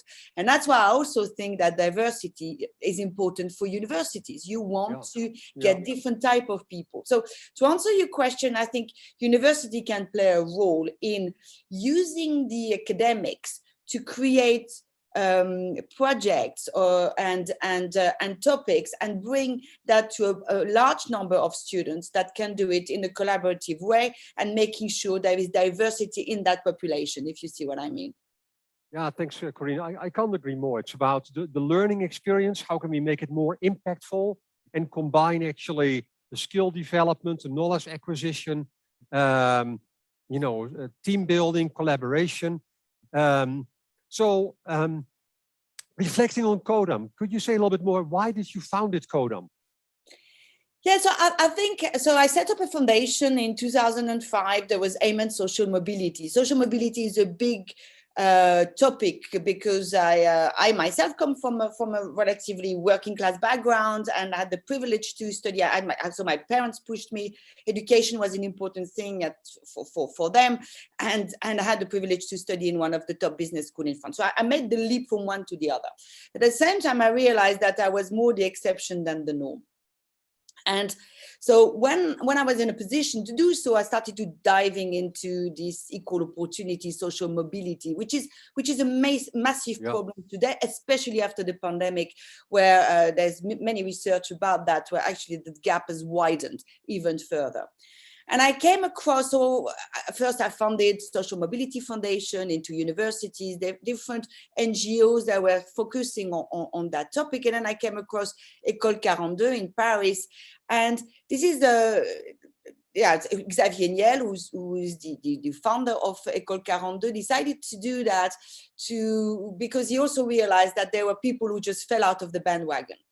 Good brains is everywhere, but if you don't follow the hierarchical way, you do your A levels or your Abitur or your baccalaureate, and then you go into university. And if you, for a reason or another, you fell out of that boat earlier on, for whatever reason, it's very difficult to get back.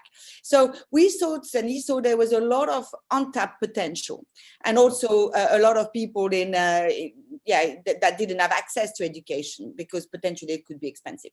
And so École 42 was made, it's open to everyone. It's free, and we don't ask the students to show any qualification. So if you look at the profile of my cohort now, I have about 400 students. 30% have got no diplomas at all. Some have been homeschooled. Some just fell out of the boat at 13, 14, and may have been directed to other type of education. And some have got a master or 2 masters. And I've got everything in between, like also kids who started working or and so we have a very diverse group, and they have a test for 2 hours, and then we put them for months through their paces, and within that month we select about 30% of students that were able to go through the 4-year curriculum. And so I've done this to make because I believe that the way education is structured today, unless you fit in all the way and you're conformed to a certain type of you're in a certain box, if you want, it is very difficult to have access to higher education. So that was the main topic. And we set up the school 3 years ago. As I was told you just beforehand, we just had the first graduation, and it is just amazing to see all those amazing young people. Average age is 23, and their parents being so happy that those kids who didn't fit, who didn't enjoy the classic university system. I also have kids who went through, did computer science at university, didn't like it. It was too abstract. They got more hands on keyboard. So the whole thing was just to give to show that education can be done in a different way and that fit a different type of students that can really have impact and contribute in the society of tomorrow. Yeah, no, that's exciting. And also, I think you prove, Corinne, that there's this kind of a bias, like that a lot of people think, well, if people are not completing their high school or whatever, they don't have the capacity to learn and to grow, right? And you prove the opposite, right? And I know this also goes back to research on lifelong learning. What we know is that there are people who are not necessarily a big fan of lifelong learning, and it traces back to their school experience.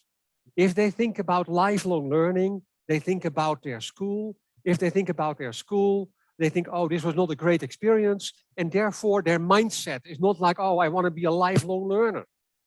That's very funny you say that, because I was asking the other day some of the students. So first of all, the point I want to make is, so École 42 has 33 schools all over the world and has just been voted. So that curriculum we're all using, we all have the same intranet and the same curriculum, which is a very high quality curriculum, and it's been voted number 10 in the World University with Impact. So and that's a ranking that's done every year. So the system really works, and and I know that you're also working with some of your sponsors, the Telefonica Foundation. The Telefonica Foundation is sponsoring 3 schools, I think, in Spain, 2 in Brazil, and there is a lot of involvement in this type of education. But the reason why what you're saying resonates with me, I'm always talking to the student and saying, do you relate what you're learning with having fun in work? Because you're going to have to work for a long time, and you may as well, this education will give you the keys to actually do something you like. If you do something you like, you're going to be good at it, you'll be good for the companies you work for. It's a virtuous circle. And one guy said to me, he said, no, actually, we're doing this to earn money. That's why we go and study. And I said, well, why do you think that is? And he paused and he said, maybe because I hated school so much that I went there because I knew I had to study to earn a living, but I never, but I didn't do it for fun. I didn't do it for my pleasure. And so back to your point, I think that a lot of kids, and I think our kids probably had a different experience, but a lot of kids experience their schooling as something they had to do and they didn't enjoy very much. So Corinne, we are living in a virtual world, and over the last 18, 19 months, everybody has gone online education, and there are a number of organizations, including edX and Coursera, and they are offering all kinds of online degrees, also in programming, etc. Now, I had the honor to be at the inauguration of your center in Amsterdam, and I'm just wondering, it's a physical campus. So why a physical campus? Why not doing all of this online? Well, that's funny. So during the pandemic, we moved everybody online for about 18 months. And the one thing that they've all told us is, when can we get back to that physical location? And I think especially at that age, for all sorts of reasons, they need to socialize. They learn so much better with each other. I think there is something about peer-to-peer learning in a physical sense of being next to each other and exchanging, that it's very difficult to do behind your computer. You can learn some things. I mean, we can all learn small courses. There are things you can do. There's a place for online, I believe. But I think for something, for a 2-year course, or for for something a little bit substantial where you need to collaborate, exchange ideas, I think having a place, a campus place is very important. And the feedback we got from our students is it cannot happen any sooner to get back to Codom. And it's really nice to see the school full again. And they all wanted to come back because we also gave a possibility to study, but they all said, no, that's, and also the curriculum is designed that way in peer-to-peer learning. So you see the way the computers are next to each other, they all go and talk on the whiteboard and share experiences. So I think there's a place for online, but I think it will never replace campuses and teamwork, collaborative work, which I think is also very important in the workplace. Yeah, and I can't agree more, Corinne. I think there's definitely a place for EdTech and EdTech solutions. And also when I reflected on the learning experience that you provide at Codom, it is indeed a very immersive classroom, right? So it's not like somebody who's lecturing and other people are making notes. It's all about how to work on projects. It's collaborative. It's learning by doing. It's learning by making mistakes. And then I think also, as you mentioned, the whole social component, that people learn from each other. They get peer coaching. I think that learning experience makes it, I think, very powerful. And also that's why I think people want to be together, right? Yeah, absolutely. And what you see as well is sometimes, of course, we have very neurodiverse people as well. And what you see is the kids who are probably a bit more nerdy, a bit more shy, in an environment like this, they're the heroes because they know a little bit more than the others. And for confidence, that does wonder. You get a real different dynamics, and they're not isolated. They see the impact they have on others. So I think there is a lot to be done for social skills, for mental health, to be able to work in a physical campus and physical location. Yeah, thanks, Corinne. If we step back and we look at the challenge ahead of us in terms of preparing people and helping people to advance their skills, there are many new roles which are created in companies.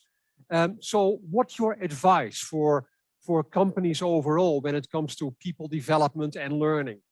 What are the things that they need to do differently if they look ahead?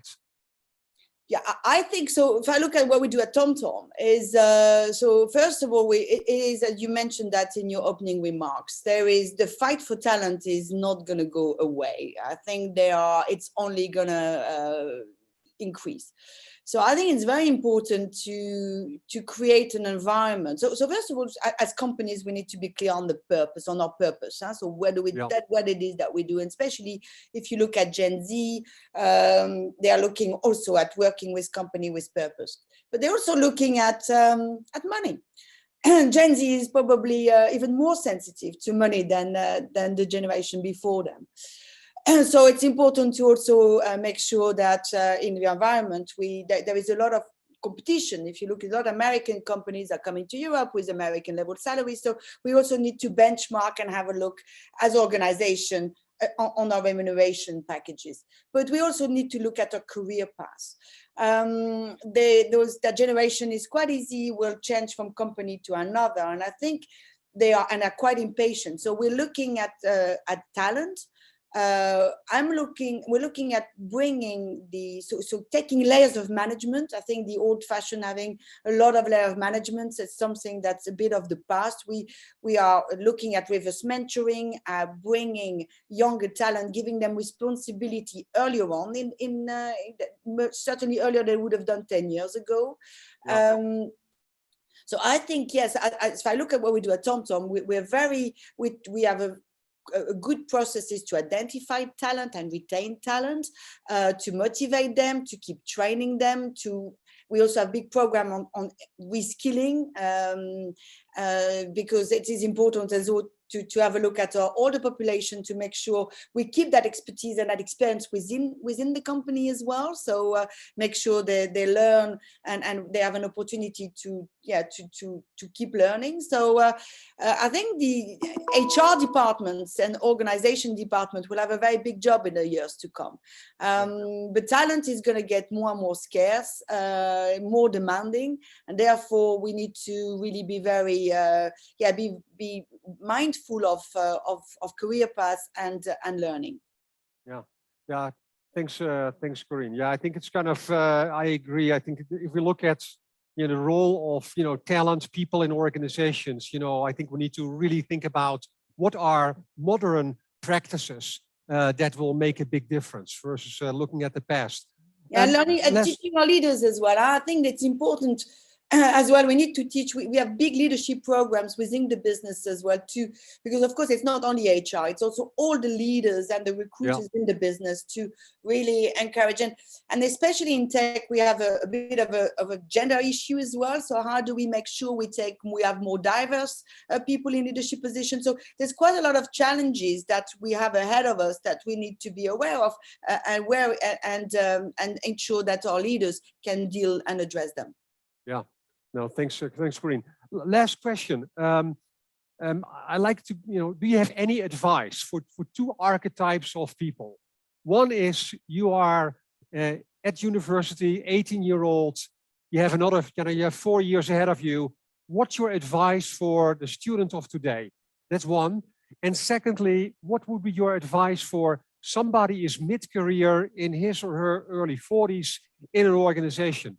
When it comes to career, when it comes to learning? Yeah, so I think for the students of today, I would say probably what I said to my kids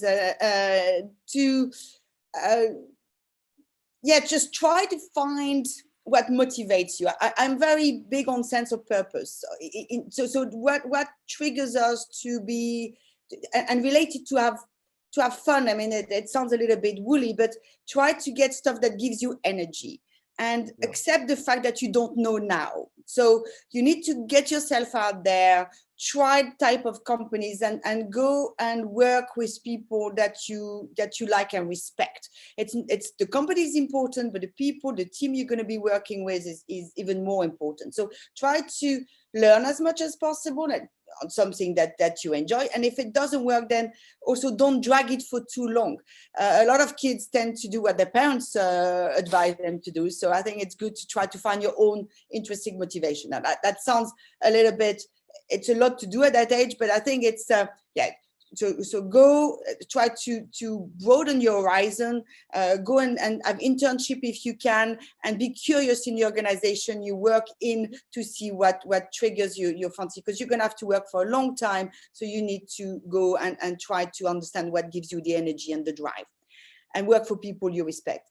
And for someone mid-career, I think the pandemic has had an impact on a lot of people to self-reflect. I think it's been a time of stepping back a little bit and thinking, okay, what does matter to me? And I think that it's important to, we've seen, and especially for women, they've had to cope with a lot of things, probably more during the pandemic than another time, because a lot of kids at home. And so I think it's, I would say, step back, reflect also what has given you drive and energy in the last 20 years of your careers, and try to, because that's what I've done, and go and that probably Codom came at the right time for me, because next to my CMO role, I do something where I get huge amount of passion and energy with, and I can give back.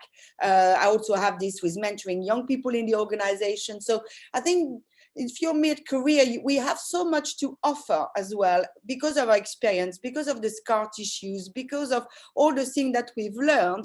We may not be the best social media people or the best marketing growth hacker, but we have a lot of experience and expertise how to deal with difficult situations. And I think we have a role to play in the organization to mentor younger people. So I would say, reflect back, have a look where you get your energy from. That's what I've done. I don't like telling people what to do, but I say for me, that's what I've done. I've looked what gives me energy and try to and try to follow that for the next. I'm more than halfway through my career, but to be able to go to the next 10 years.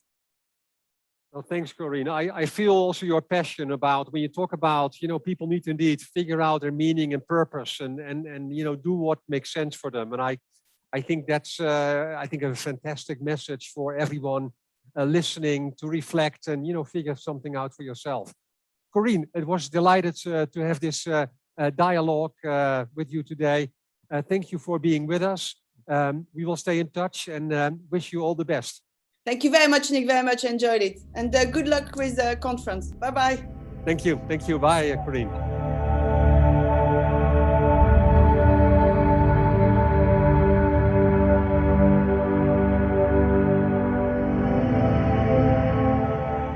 Gracias a nuestro increíble panel. The future of immersive education looks unbelievably bright.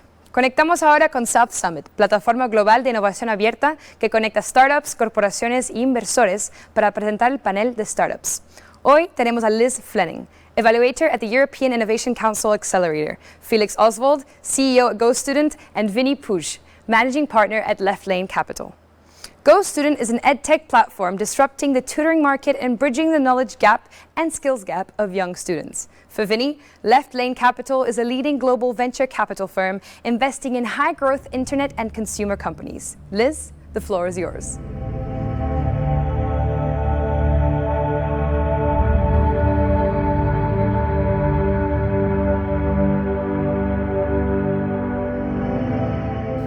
So, you may or may not know that GoStudent is one of the biggest edtech companies out there. They are officially, and congratulations Felix, the first edtech unicorn out of Europe, and we are excited to hear a lot more about the company and how that came to be. So Felix, I'm going to start off with you, please. If you can tell us a little bit about the inspiration behind the company. How did it all start?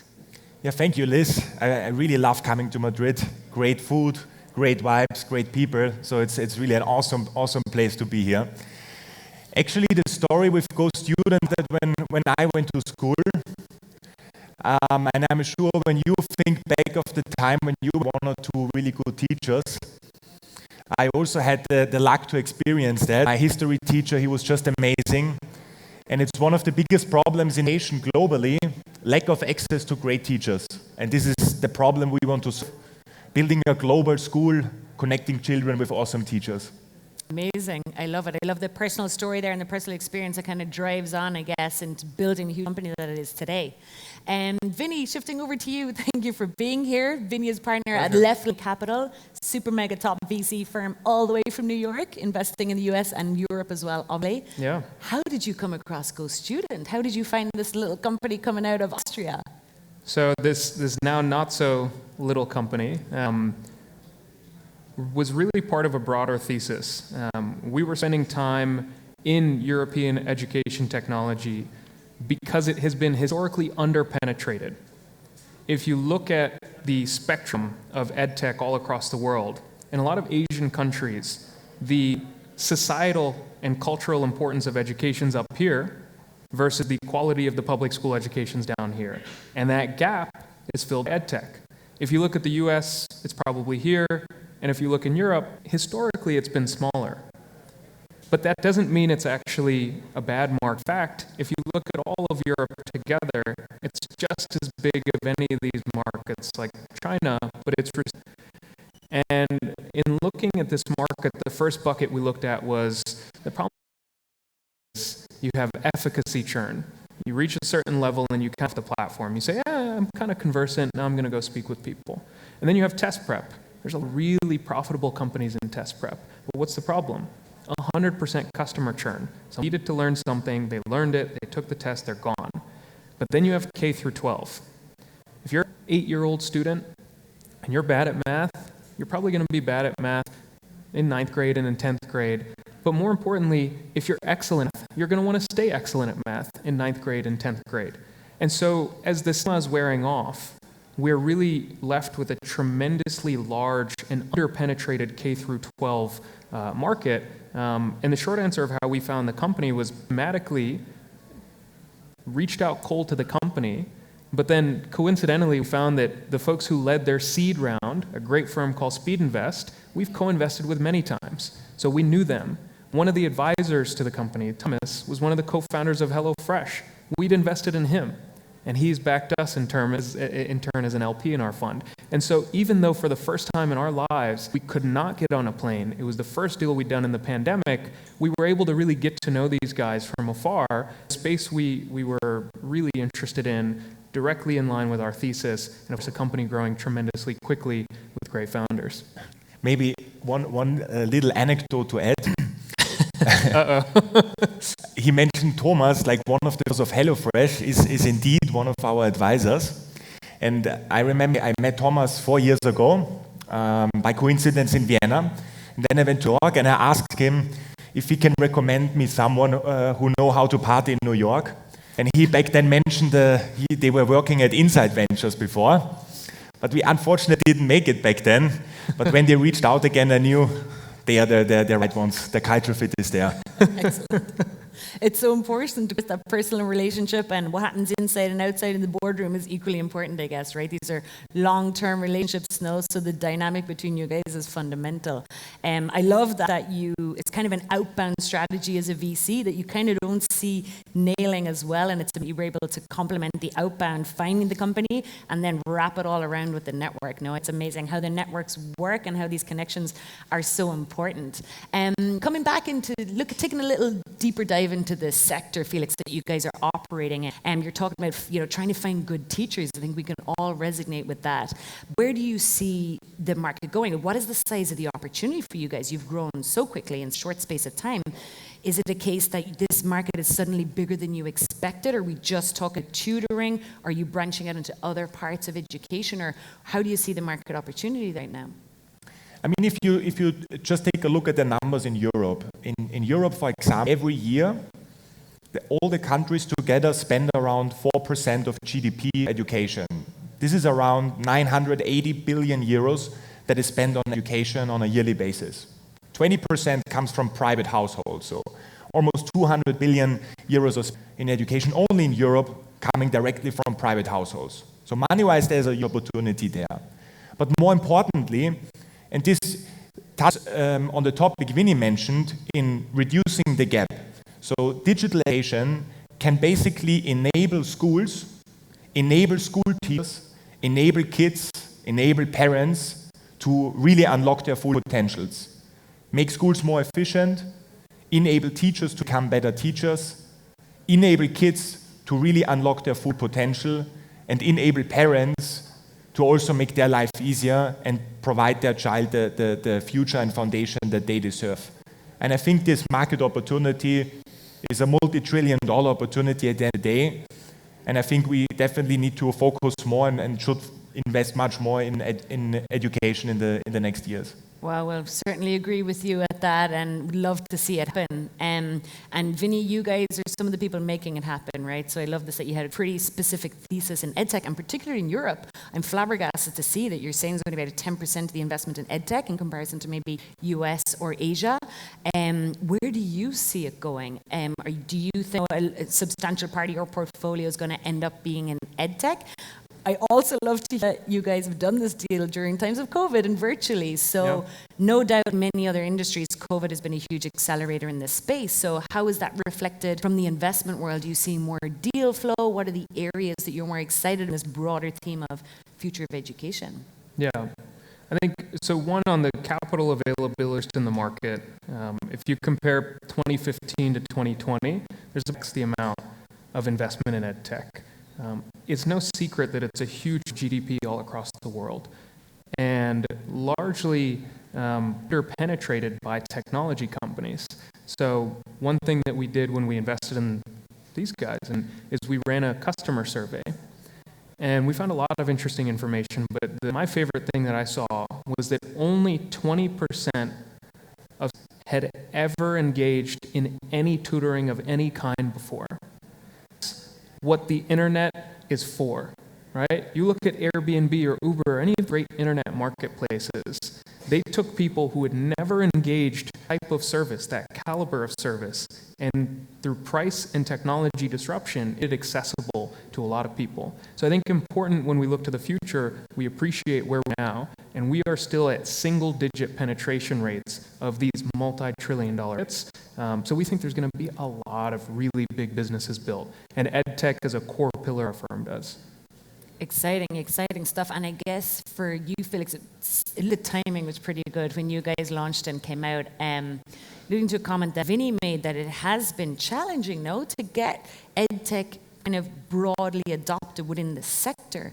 Why has that been? Why do you think it's taken so long, and why do you think that now is the right time for these type of companies within this?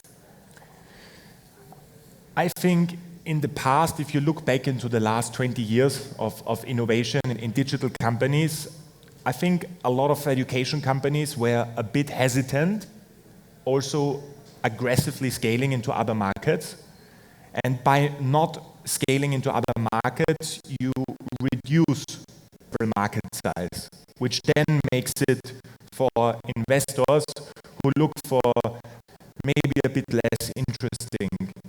And I think in the last 2-3 years of education companies also taking the courage of the markets, increasing the addressable market size and making the whole industry more investable.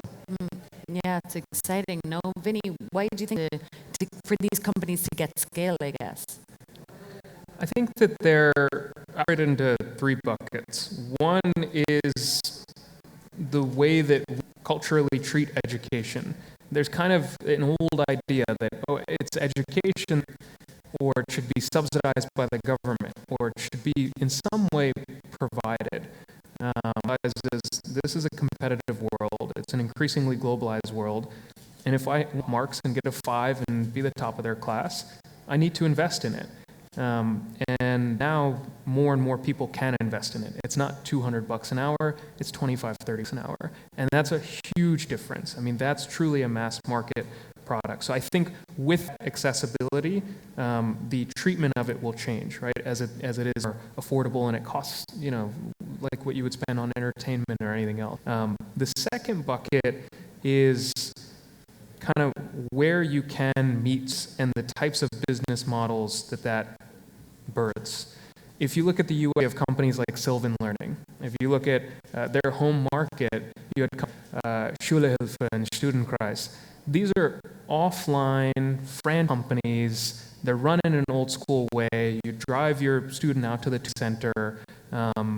And those are much less interesting scale models. They're healthy businesses. They're good in many ways, but they're much less interesting, and they can't to be $1 billion in revenue the way that these guys can. And now that you have to be a centralized company and scale rapidly in multiple markets, that asset-light scalability is the polar opposite of that old type of education business that went location by location, school by school, etc. So now this market, we're consuming it primarily through the internet, is actually scalable.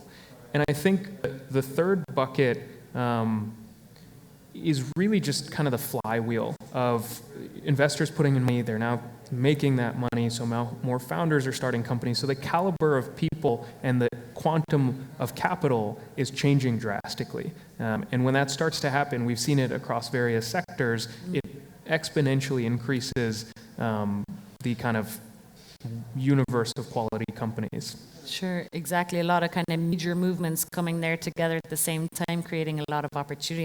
It's really exciting to see, and I guess we'll see very specialized investors in this space. It's been rare, kind of specifically EdTech focused investors. And entrepreneurs, there's probably no serial entrepreneur in the EdTech space, let's say, because it's still maturing at this point, I guess. So really excited to see. One of our final points that I wanted to touch on, Felix, congratulations on a big year this summer. And Vinny just mentioned $1 billion company, and he certainly wasn't talking about valuation because you're already there. So we're talking about revenue. So where is that coming from? What's the plan? Now you're ready to go. Now you got to spend that money, and obviously you have an ambitious plan in terms of how to sell the company up at this point. So what are your priorities? What are you most excited about now in this next phase of the company? So the way we do it is 2 ways. On the one hand side, we grow organically. So what does it mean? It means we are adding more countries. It means that we are strengthening brand in the markets in which we are already more mature. So in markets like like DACH, Spain, UK, Italy, France invest much more money into them to build out the brand. So this is one strong factor. Today, only in Europe, we cover around 0.3% market share. So this shows there's much, much more room to grow. And on the second part is building an ecosystem. Education is something, think of yourself, every person learns differently. Some person prefer it offline, some want to do it online, some want to do it in group classes, some want to play Duolingo and Bubble games, some want to do the Lingo Kids app. So you have all sort of different learning types because education in its nature is fragmented. So in order to build this, the largest education company in the world, what we need to do is we need to combine it, we need to build out that ecosystem of other companies, bring them together, leverage the synergies, and then truly unlock the full potential of the customers that you serve and provide them in every point in time with the right solution. And we just acquired a first company in Austria, Germany, the second largest school communicator. So we are starting now with this strategy, building out that ecosystem and widening our product. Excellent, cool. Looks like you know what you're doing and excited for the road ahead. Vinny, what's wonderful about VCs, right, and the value they can add is that you've kind of been here before, you've been on your journey, you have a bunch of unicorns in your portfolio. So I'd like to understand, what are you most excited about with this particular team and their trajectory? Obviously, you're investing and reinvesting because you see the potential. And for you, Go Student, what's the mix between the right product, the right team, in the right market? A lot of VCs talk about these three pillars and some is maybe stronger than the other. What is your mix and your take on the Go Student opportunity? It's kind of like asking why a food dish tastes good, right? Was it because it was warm? Je ne sais quoi. Yeah, the salt levels, the spice levels, the acid levels, etc. It is all of the above, right? Even as good of a team as they are, if they had 20 years ago, it wouldn't have been possible, right? So the time is necessary. This company wasn't born overnight, right? They started this company, 5 years ago, and it wasn't always easy, but the market got there. At the same time, the speed and precision that Felix and the rest of the team move with is unparalleled. I mean, truly unparalleled. We've never seen anything like it. And the market is, and always has been large, but I'll just underline it one more time. We are still this penetrated. I mean, we are barely penetrated in these markets, and when these guys launch a new market, every market grows like this. So they're in their existing markets, they're opening new markets, and as Felix said, they're in surface area to sell more products and services to those same customers. So you have a company that in any one of those single vectors would be growing incredibly fast, and they're doing all three. So, I mean, I say $1 billion in revenue in all seriousness. We do expect them to be there and not so far away. Incredible. Guys, please. One more thing to add. I'm also and I mean, this definitely would not be possible without having a strong team and strong investor base, but also we have some people from Go Student here, so if you want to meet some people from the company, we have a really awesome Spanish team, so please feel free to get in touch. Excellent, guys. It sounds like it is the perfect storm, so watch the space, and we will invite you both back when you hit the decacorn status, and you can tell us all about it and how you got there. Guys, thank you so much. Thank you so much for being here. Thank you.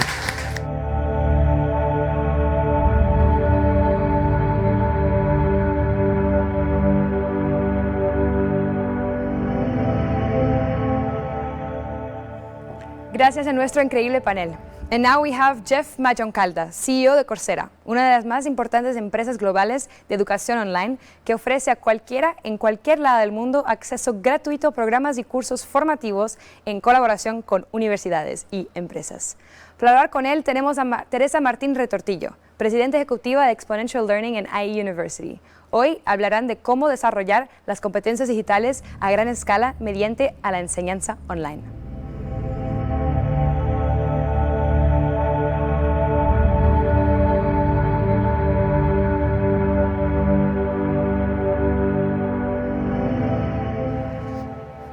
Jeff, Teresa, welcome to enlightED 2021. Thank you, Julia. Thank you, Jeff, for joining us yet at another enlightED. Nice to be here. So, Jeff, the topic today is around bridging the gap. And we've seen over 2020, 2021 that there was one gap that actually has broadened. It is the gap between skills offered and skills demanded. Please give us your view around how the technological change that has accelerated during COVID is actually bringing new challenges and new opportunities as well for both learning, but very particularly for online learning. Yeah, well, Teresa, again, thank you for inviting me here. I always love being at this conference, and it's amazing how much changes in a year. I think that I think it's useful to start with an understanding that a lot of the needs in business, in industry, arise from the way that businesses serve customers. And that has a lot to do with customer expectations. And customer expectations have changed rapidly because of technology, mobile, social media, and now the pandemic, with people living at home more, working at home, learning at home. So businesses need to change quickly to meet these customer needs. And there's a lot more competition that's also being created by technology because new entrants can come in. And what that means is that companies need to be more dynamic. They need to be more digital. They need to be more agile than ever. And because of that change, new skills are required. In particular, new skills in data science. Almost every company now is running on a level of data-oriented decision-making that they've never had before, moving into the cloud in terms of storage, in terms of compute, a lot more artificial intelligence, machine learning, predictive analytics. There's a lot of difference here in terms of software and software engineering. So companies need a lot more software skills. And also in the business domain, businesses run differently than they used to, just in terms of how teams are formed, where teams work, more diverse, more global, more remote. So the needs really are changing rapidly because of technology, globalization, and of course the pandemic, which has forced the workforce out of the offices and into their homes. So absolutely fascinating indeed how there's a demand for new skills. It looks like at Coursera, you actually run a report on global skills and how have they evolved over the past year or so. You've mentioned data science, you've mentioned software engineering. What else? What other skills are in demand? Well, the three, we do every year what we call the Global Skills Report, where we look at the skills that 87 million people who are registered on Coursera are learning. And so every year we update it. We look at every country. We have over 100 countries that we look at. And then we evaluate, what courses are individuals taking, what skills are they learning. We actually have in all the courses, IE and others, have built in-course assessments so that we actually watch people's, learners' performance in these courses. And then we can actually rank how are learners from different countries performing in our partners' courses, like IE's courses, in these assessments. And then we can say in the domains of data science and technology and business, what courses are being taken, what skills are being learned, and what is the proficiency level.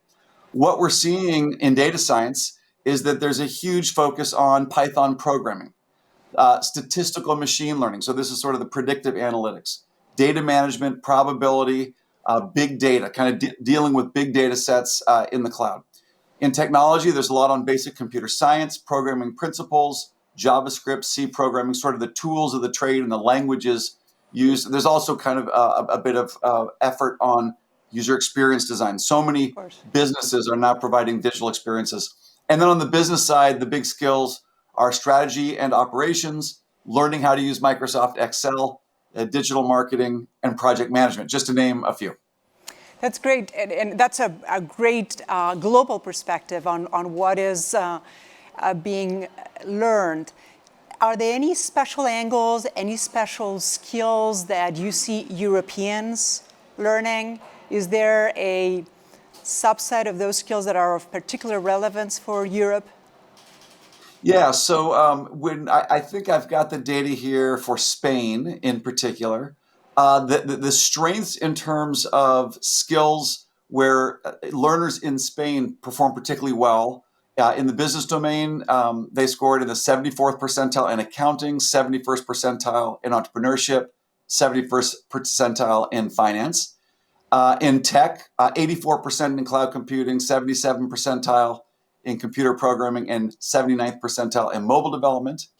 And then in data science, learners in Spain scored in the 91st percentile in data analysis, 90th percentile statistical programming, and 73 percentile in data management. And where the skill intensity is most different in Spain, in business, there's more of a focus by learners in Spain in budget management and business analysis than the rest of the world. Okay. In technology, a greater focus on user experience and SEO. And then in data science, a bigger focus on R programming than generally what we see globally. Fascinating. This is very helpful information, Jeff. Thank you for sharing that with us. It's still fascinating how, clearly learners are, sort of going out there and equipping themselves with those new skills. But we still see in Europe that 70% of the businesses actually complain that they don't find the right skills, that they don't find the job profiles that they're looking for. As we think about helping the learners better navigate what's needed, what's demanded, how can they go from A to B? Do you have any specific recommendations? I think it's fair to say that many are overwhelmed with the noise of digital skills and greater employability, but then once they get started, the list is it's very long and it can be a little overwhelming. Any guidance on how we can help all these learners to get where they can go and be more employable? Yeah, we are really seeing, I think, an incredible collaboration that's happening now between businesses and campuses, universities. Coursera started with IE and other universities many years ago, creating these open courses that get published. An individual can come straight to Coursera and they can take courses. And now there are 5,500 courses across many domains. But a lot of people don't realize, about 6 years ago, we launched Coursera for Business. And what that means is that we are now serving 2,000 businesses. These are companies around the world, including in Europe and India and Latin America. They're using our partners' courses, both universities. We have 170 university partners and 70 industry partners. This is Google and Microsoft and IBM. The companies are using these courses to help upskill their actual employees. Now, what's pretty neat, we think, is that with the assessments that I talked about in that skills graph, we have created an ability for companies to actually start first with the job and the skill they want before the content. So they can say, for this job role, I want these skills at this proficiency level. Then what we can do with the skills graph is surface up our partners' courses that teach those skills at that level. Well, we launched these skill sets in Coursera for Business because certain jobs at certain levels, the companies wanted certain skills. Now, in October of 2019, we launched Coursera for Campus. So unlike Coursera for Business, which is for businesses, Coursera for Campus allows any academic institution in the world to license our partners' courses for their students. What we've done is we've actually taken those skill sets from Coursera for Business. These are skill sets created by businesses being used by hundreds of thousands of people in jobs. And now we're exposing those skill sets through Coursera for Campus to students while they're still in school. They can directly see what jobs are in demand, what skills employers have said are needed for those jobs. And then because of our partners' in-course assessments, they can actually get linked to the actual courses that the student needs to take to get the skills for the jobs that we're actually observing in the real world of business today. It's fascinating what you're describing, Jeff, and those two initiatives from Coursera seem very relevant for today's needs, frankly.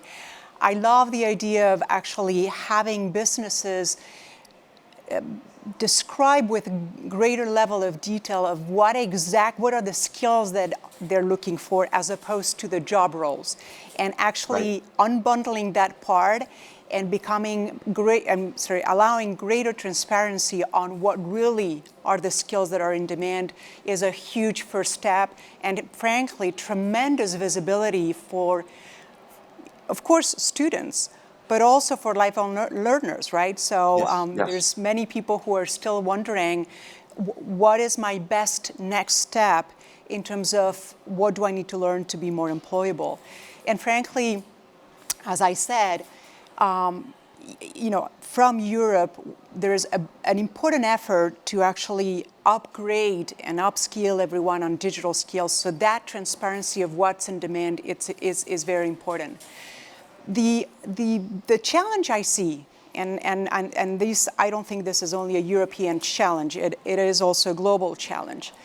All those skills, once you actually indeed become, better trained at them, they don't necessarily come with a recognized badge or recognized credential. I'm very curious to know, what is your opinion about micro-credentials? Can this be a solution that can better bridge the gap between employers and learners of all sorts, not only the students at undergrad level, but of all sorts? Yeah, I think that we're also, when I say we, collectively, our partners, our customers, our learners, we're making great progress here. So when we think about credentials, kind of as an economist, one might say a credential is a signal to an employer that someone knows something that might be valuable to that employer. And you say, well, what's the value of that credential? Well, I think the value is, what's the value of the underlying skills that signals? And then what is the credibility of the institution that issues the credential? So do I really trust that the person has those skills? But if the skills are very valuable and the credibility of the institution that issues the credential is pretty valuable, is trustworthy, then an employer will more likely say, well, this person, I'm going to hire them because they have these skills. I can trust, even though I'm not able to totally observe that, I can trust them. What's been happening with credentials is really a proliferation of more credentials. So we have, of course, traditional degrees. And of course, there's many different types of degrees. But what is so special about degrees is that the credential signals not only a level of mastery, which comes from persisting through a rigorous education program with high academic integrity, rigorous assessments and testing, also usually a social learning process. It also signals the fact that you got in the first place. There's a selection signal that comes also with some of the more selective universities. Now, what we have been doing is with IE and other universities, we've been offering certificates when you finish these open courses. The signal isn't as strong as a university degree, but still, some of these micro-credentials are fairly valuable. We also have the credentials called industry certificates coming from Google, IBM, Facebook, Salesforce, and others. These are also micro-credentials. What we're seeing is a world of not only hybrid learning, but also hybrid credentials. So we see universities still issuing degrees, but for instance, NMIMS, which is a leading university in India, they have a bachelor's of technology, and they actually supplement the credential of the degree with a micro-credential. So they'll say you can graduate with honors in data science, a BTech with honors in data science, if you complete the curricular program for the university, and then also finish 20 data science courses on Coursera that have been selected by that university to be what they deem to be a current and rigorous curriculum in data science. And so you're really seeing a blend of these credentials. And I'm really excited about universities taking their degrees and modernizing them by mixing them, hybridizing them with other micro-credentials, for instance, those kinds of micro-credentials on Coursera. We're seeing this around the world, by the way, and it's happening fast. So I think that we are quickly going to a world of collaboration and innovation that, frankly, I don't think we've seen in the past. We're very, very excited about that movement too, and frankly, strong supporters of that hybridization of credentials and micro-credentials and essentially, ultimately, better allowing students and learners to cater to the job they're looking for. So it's a very exciting opportunity. Now, a question, and I wonder if Coursera has any use cases on, is there a way where maybe through the collaboration of academic institutions, businesses, and potentially governments, we could accelerate and, in a way, simplify what are those signals that credentials should give, and really make sure that everyone read these signals with the same alphabet and that we all interpret them the same way. My hypothesis is that there's still, as I said, potentially a lot of confusion around what each of those credentials really deliver.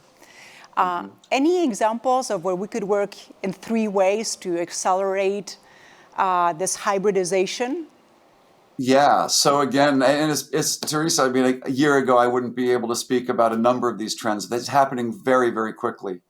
We just created an agreement with the Ministry of Education for Morocco, where the Ministry of Education has essentially signed a memorandum of understanding that allows all 26 higher education universities in Morocco use Coursera for Campus on a consistent basis.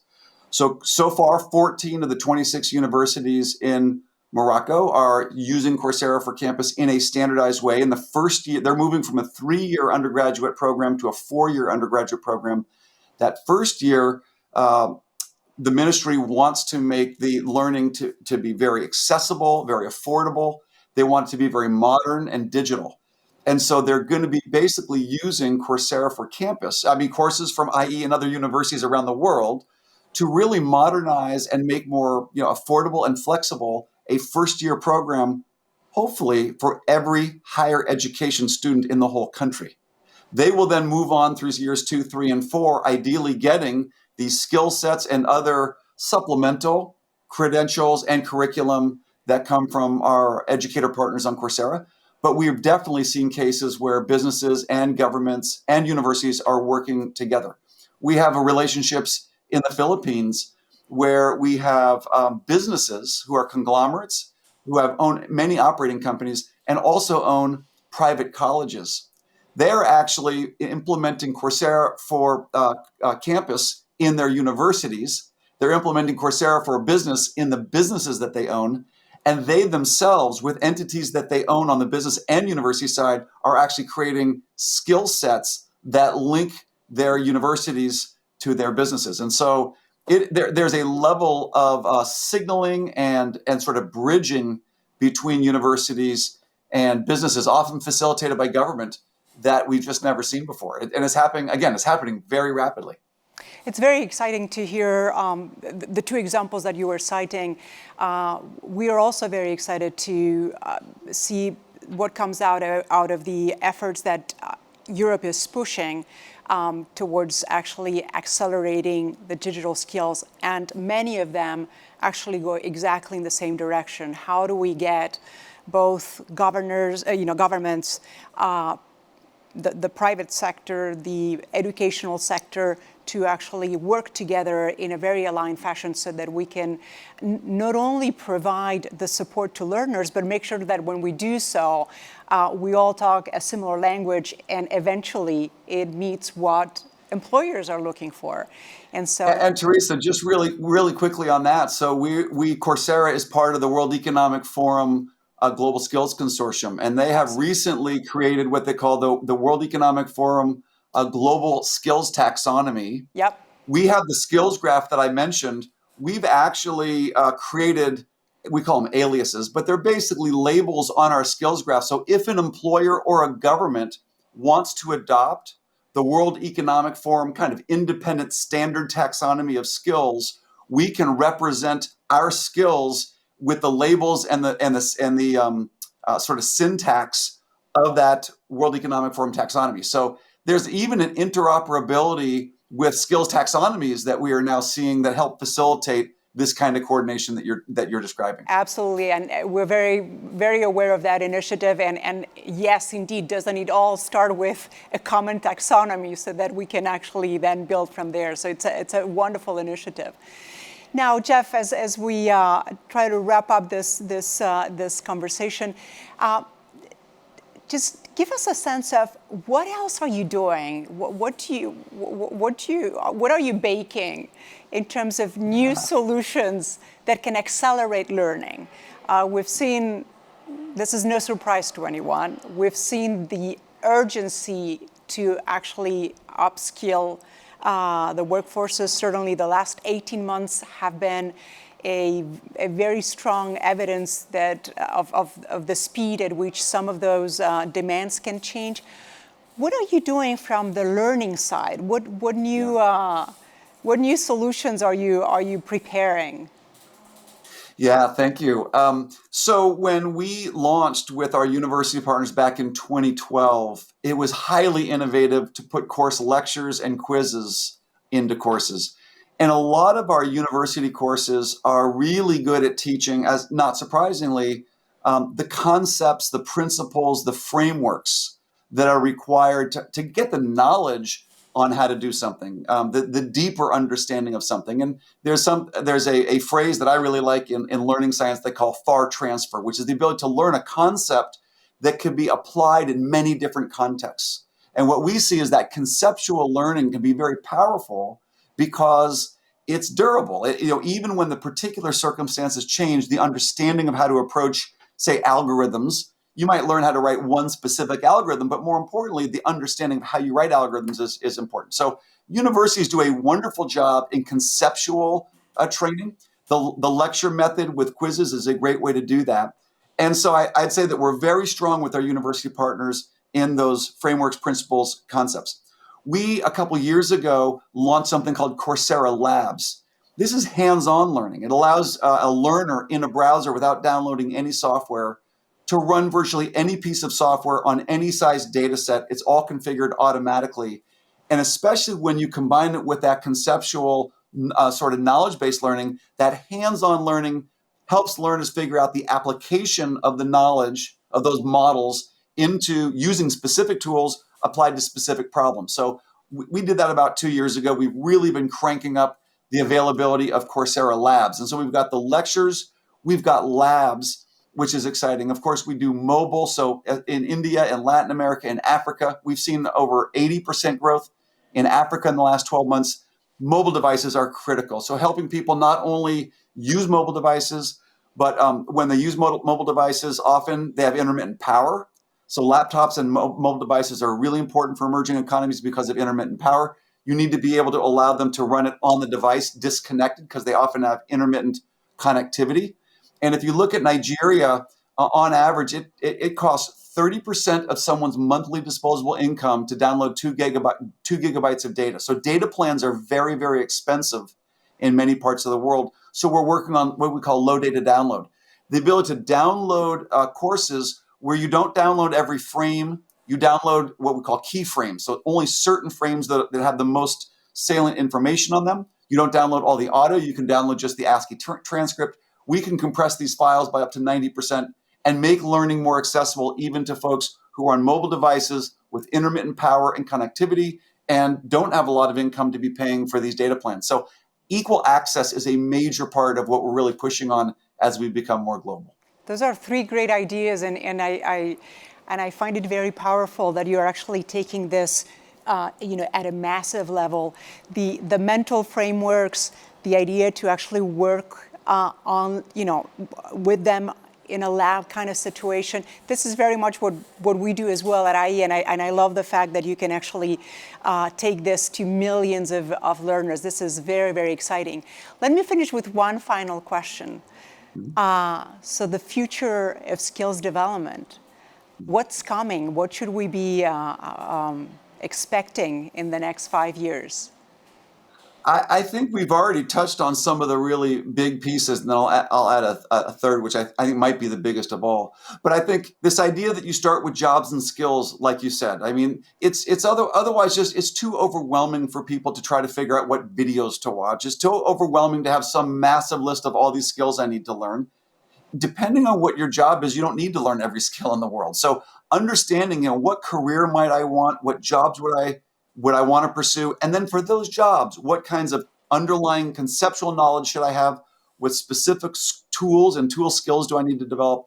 I think that will make it much more practical for most learners to figure out how to get the skills they need to pursue a certain career that works for them.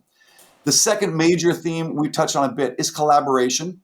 Collaboration with governments and businesses and academic institutions. This is happening rapidly. I'm delighted by it. Another type of collaboration also is the collaboration between industry and universities with these hybrid credentials. So we have with say Google and with Facebook and with IBM, we have 7 industry certificates that are really focused on helping people get skilled for certain entry-level digital jobs that also count as academic credit towards a bachelor's degree. And so there's a sort of a digital on-ramp to a job and already one step forward to a degree. They don't need to be mutually exclusive. And then the final big thing, and this is maybe the biggest one, online learning, that's a big deal. Remote work with online learning, I think, is the biggest deal. It means that with online learning, anyone, anywhere, whether you're in sub-Saharan Africa, whether you're in Peru or in Kazakhstan, you can have access to the same kind of learning from professors at IE and the best institutions in the world as anybody else in the world.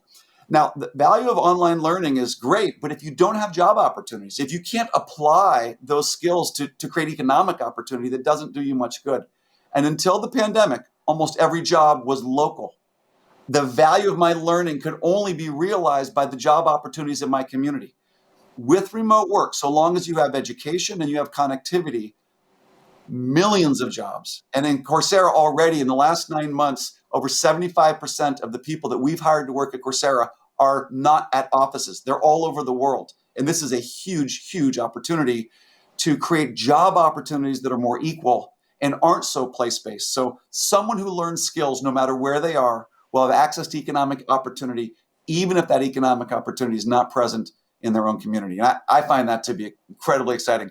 One of the statistics that we just saw during the pandemic is the overall course enrollments on Coursera by women in 2019 was 38% globally. It is now 45% in 2021. We've seen a huge equalization of access to learning, and I think we're about to see a much greater distribution of opportunity, more equal distribution of opportunity to work opportunities.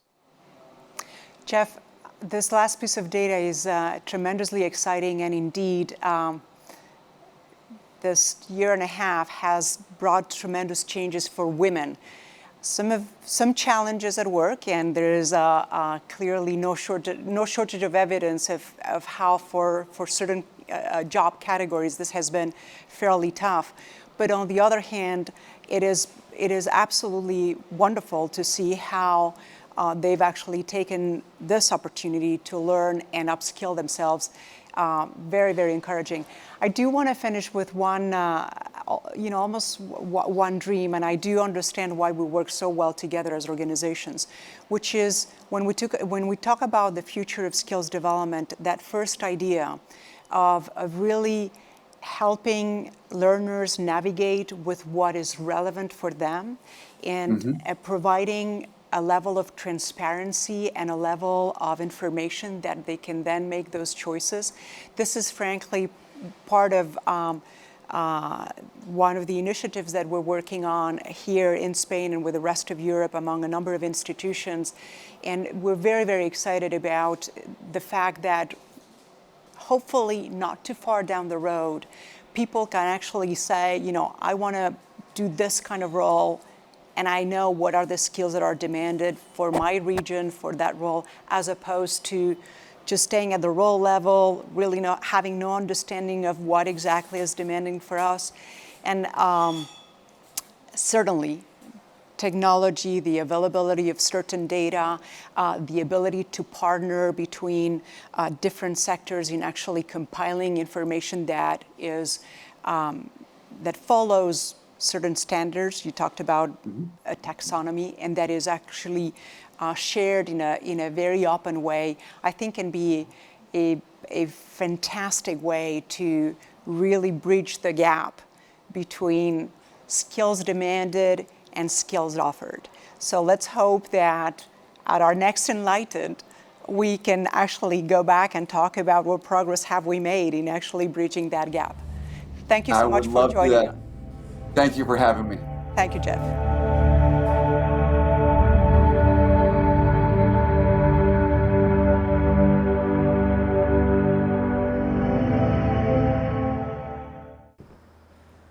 Thanks, Jeff and Teresa, for the inspiring talk about the future of learning. Y ahora, el doctor Ignacio Medrano, fundador de Savannah, una empresa médica innovadora que ha desarrollado una metodología científica utilizando la inteligencia artificial, hablará sobre cómo la inteligencia artificial democratizará la medicina.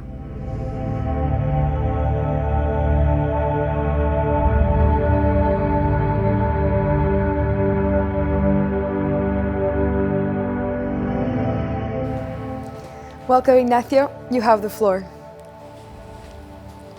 Thank you. So physical and digital, the search for balance. First of all, a question. Are you a user of digital tools, and do you think you're overusing them? This is an interesting question because in addiction, it's not always the same. For example, people who drink, the main question to know if they're actually overusing the fact of drinking is the amount, the factual amount of grams of alcohol that they drink every day. While, for example, in the case of smoking, it's not the amount, it's how early in the moment you smoke. Well, it turns out that with digital tools, it's none of this. It's how you feel. It has been researched that if you think that you overuse digital tools, it's much more likely that you're in fact overusing them. This is why this is an important question. And another one would be, what is the main source for you to overusing digital tools? It can be several of them, but the thing is that the majority of us at some point we have realized, we have kind of had the intuition that we are overusing them.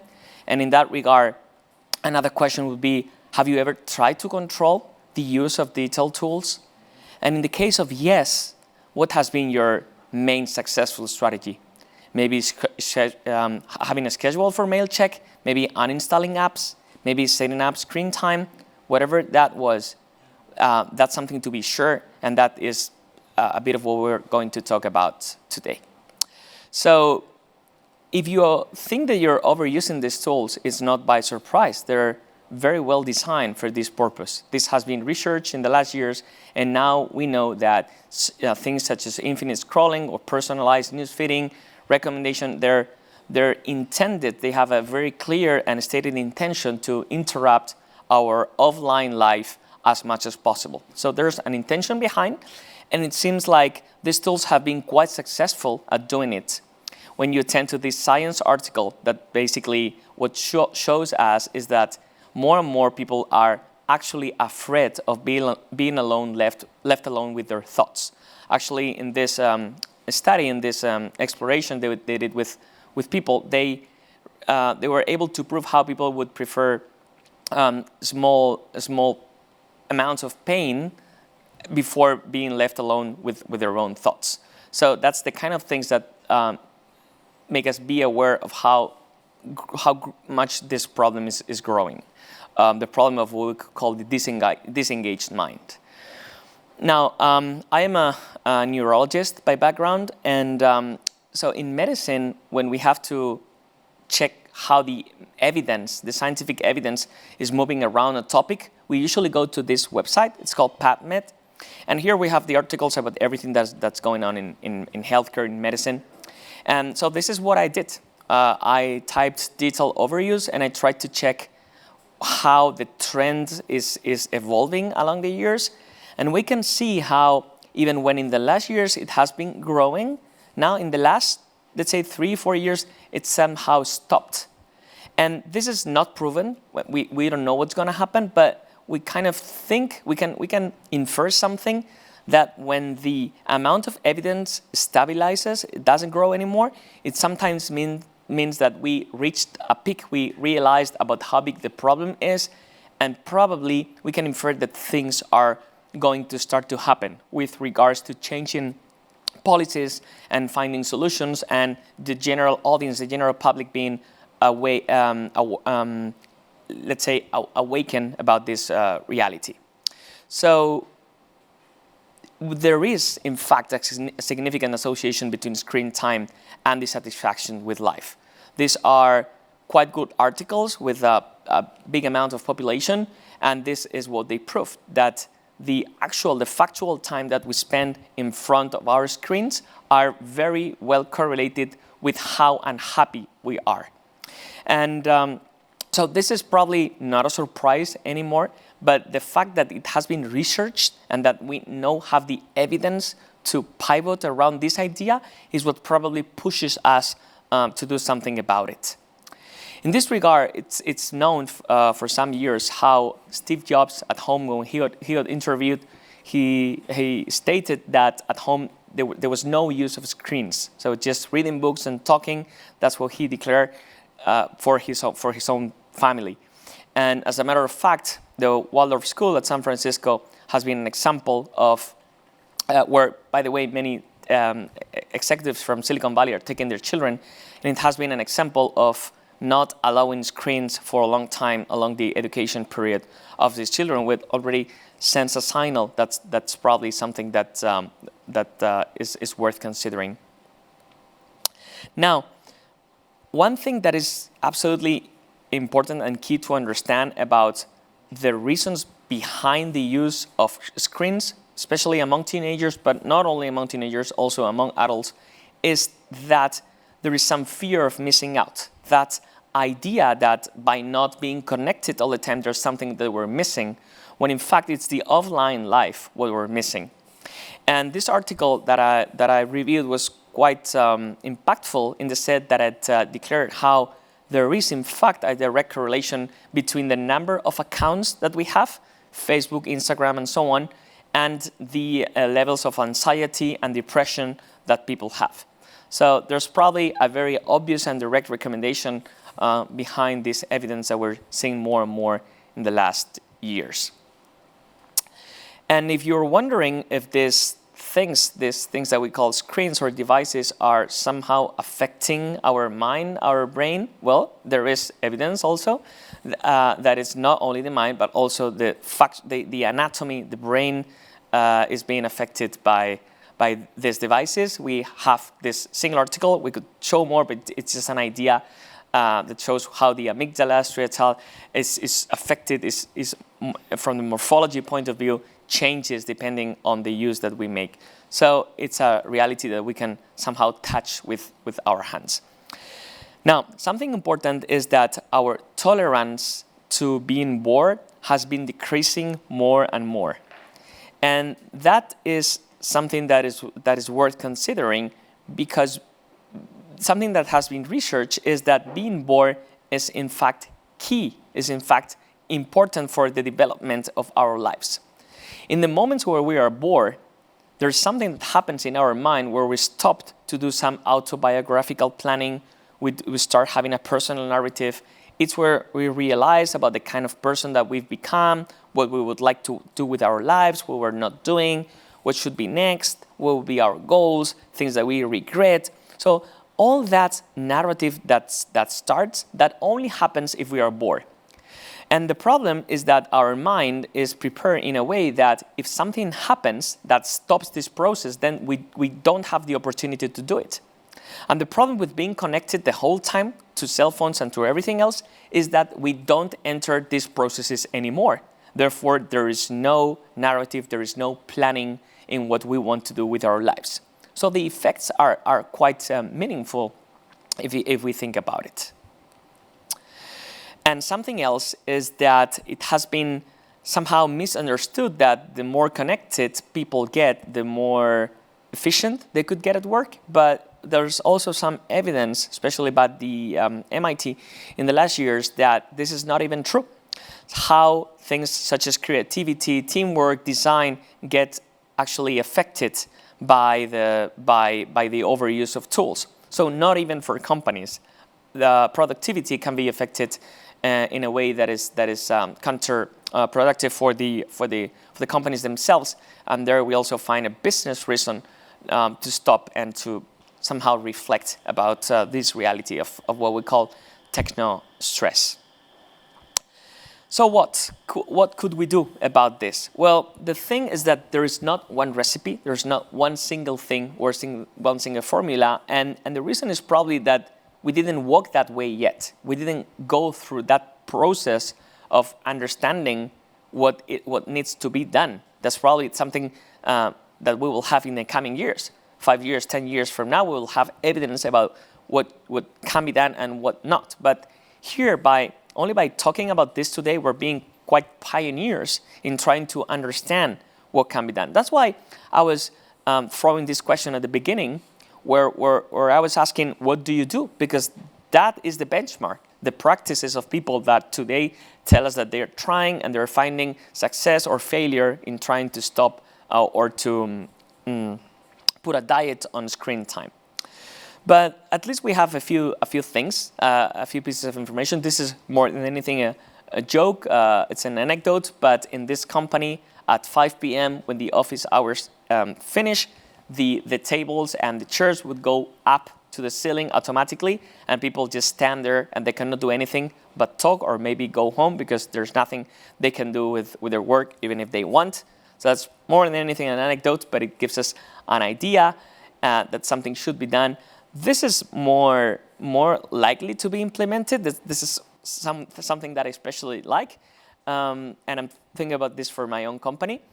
So in this company, if you're on holidays, on vacation, all the emails that you get, the person writing to you will get a mail that will say, the person you're trying to contact is on holidays, therefore this email is going to be deleted. That person will never receive it. If you want something, then write after this date when that person will come back. If it's an emergency, please write to this other person. But the thing is that when that person comes back, there's no accumulation of emails because that didn't happen during holidays. Quite fair if you think about it. And something else can be done. For example, the Washington Post was remarking how in Canada, there was an agreement by which Instagram was going to hide the likes. Now, if you think about it, how far have we gotten so that we have to get to this point where the Canadian government has taken the responsibility of removing the like button on the Instagram profiles of people so that they don't get too engaged or they don't get too much anxiety or depression or whatever other thing that these tools are causing on the users. And something else that is also interesting is looking at the difference between the Western world and the Eastern world regarding policies. So for example, in this article from Korea, we saw how already some years ago they analyzed the mandates that had been established by governments. And we saw how while in South Korea, China, Japan, there were many policies already in place, guidelines, population screening, so many things addressed to understand and control this problem, this problematic. We see how in the Western world, for now, almost anything has been done. And now it's starting, and that's why we're talking about this, but it's also remarkable how there's a gap between both worlds, between both cultures, with regards to understanding how big this issue is, and that something should be done about it. So if I had to choose one thing, one concept, one single idea, what I like is the concept of stopping queues. What is stopping queues?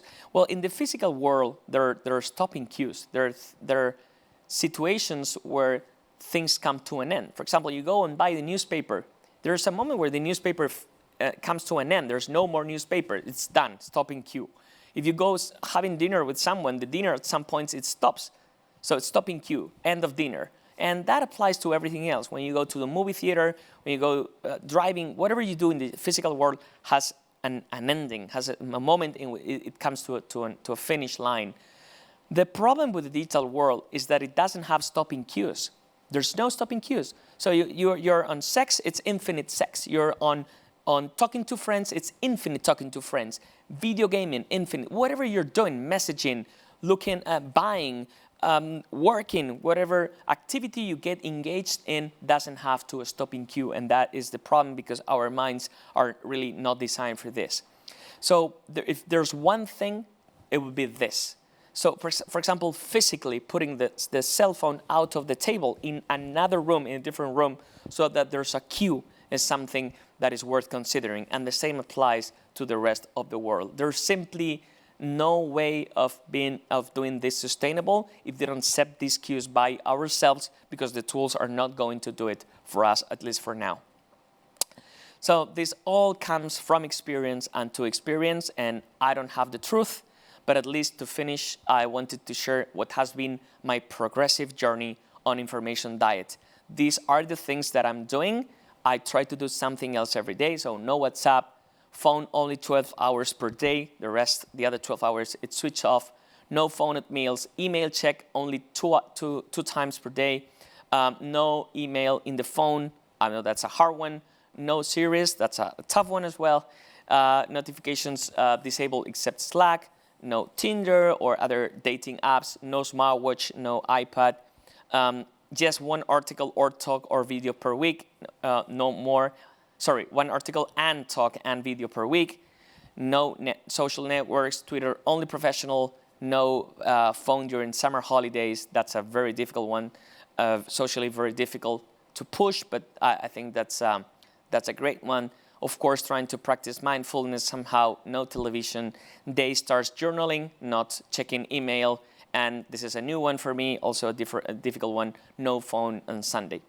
But the thing is that, like with everything else in life, you don't do these things from one day to another. It takes you some time. So it's always one step and then one step. So that would be my recommendation, just starting with one thing, consolidating it for, let's say, 3 months, and then moving on to the next thing. Because ultimately, we're all going in a direction. Digital tools are fantastic. They're incredible. They can help us a lot. I didn't talk about all the benefits because they're obvious. This is what we know. We're now talking about how we should control them so that we can keep using them in a healthy way. Because after all, if you think about it, life is what happens while you're busy looking at your phone, as John Lennon would have said. Thank you.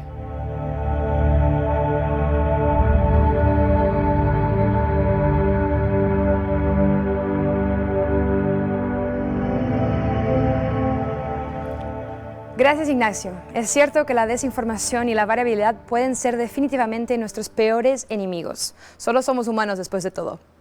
A continuación, volvemos a mirar hacia Latinoamérica para analizar de la mano de 4 expertos cuál es la situación de la formación técnica en la región. Doy la bienvenida a enlightED 2021 a María Loreta Ferrari, rectora en Universidad de las Américas desde Chile, Ana Inoue, superintendente de Educación y Trabajo de Itaú desde Brasil, y Nancy Huerta, directora de Educación Dual de la Subsecretaría de Educación Superior desde México. Moderadas por Ana Capilla, directora de Educação Superior e Ciência da Organização dos Estados Ibero-Americanos. Gostaria de aproveitar este momento para dar outra vez as boas-vindas a todos os nossos telespectadores vindos do Brasil. Hoje vão ter o prazer de ouvir 3 especialistas em educação discutirem o futuro da formação técnica na América Latina.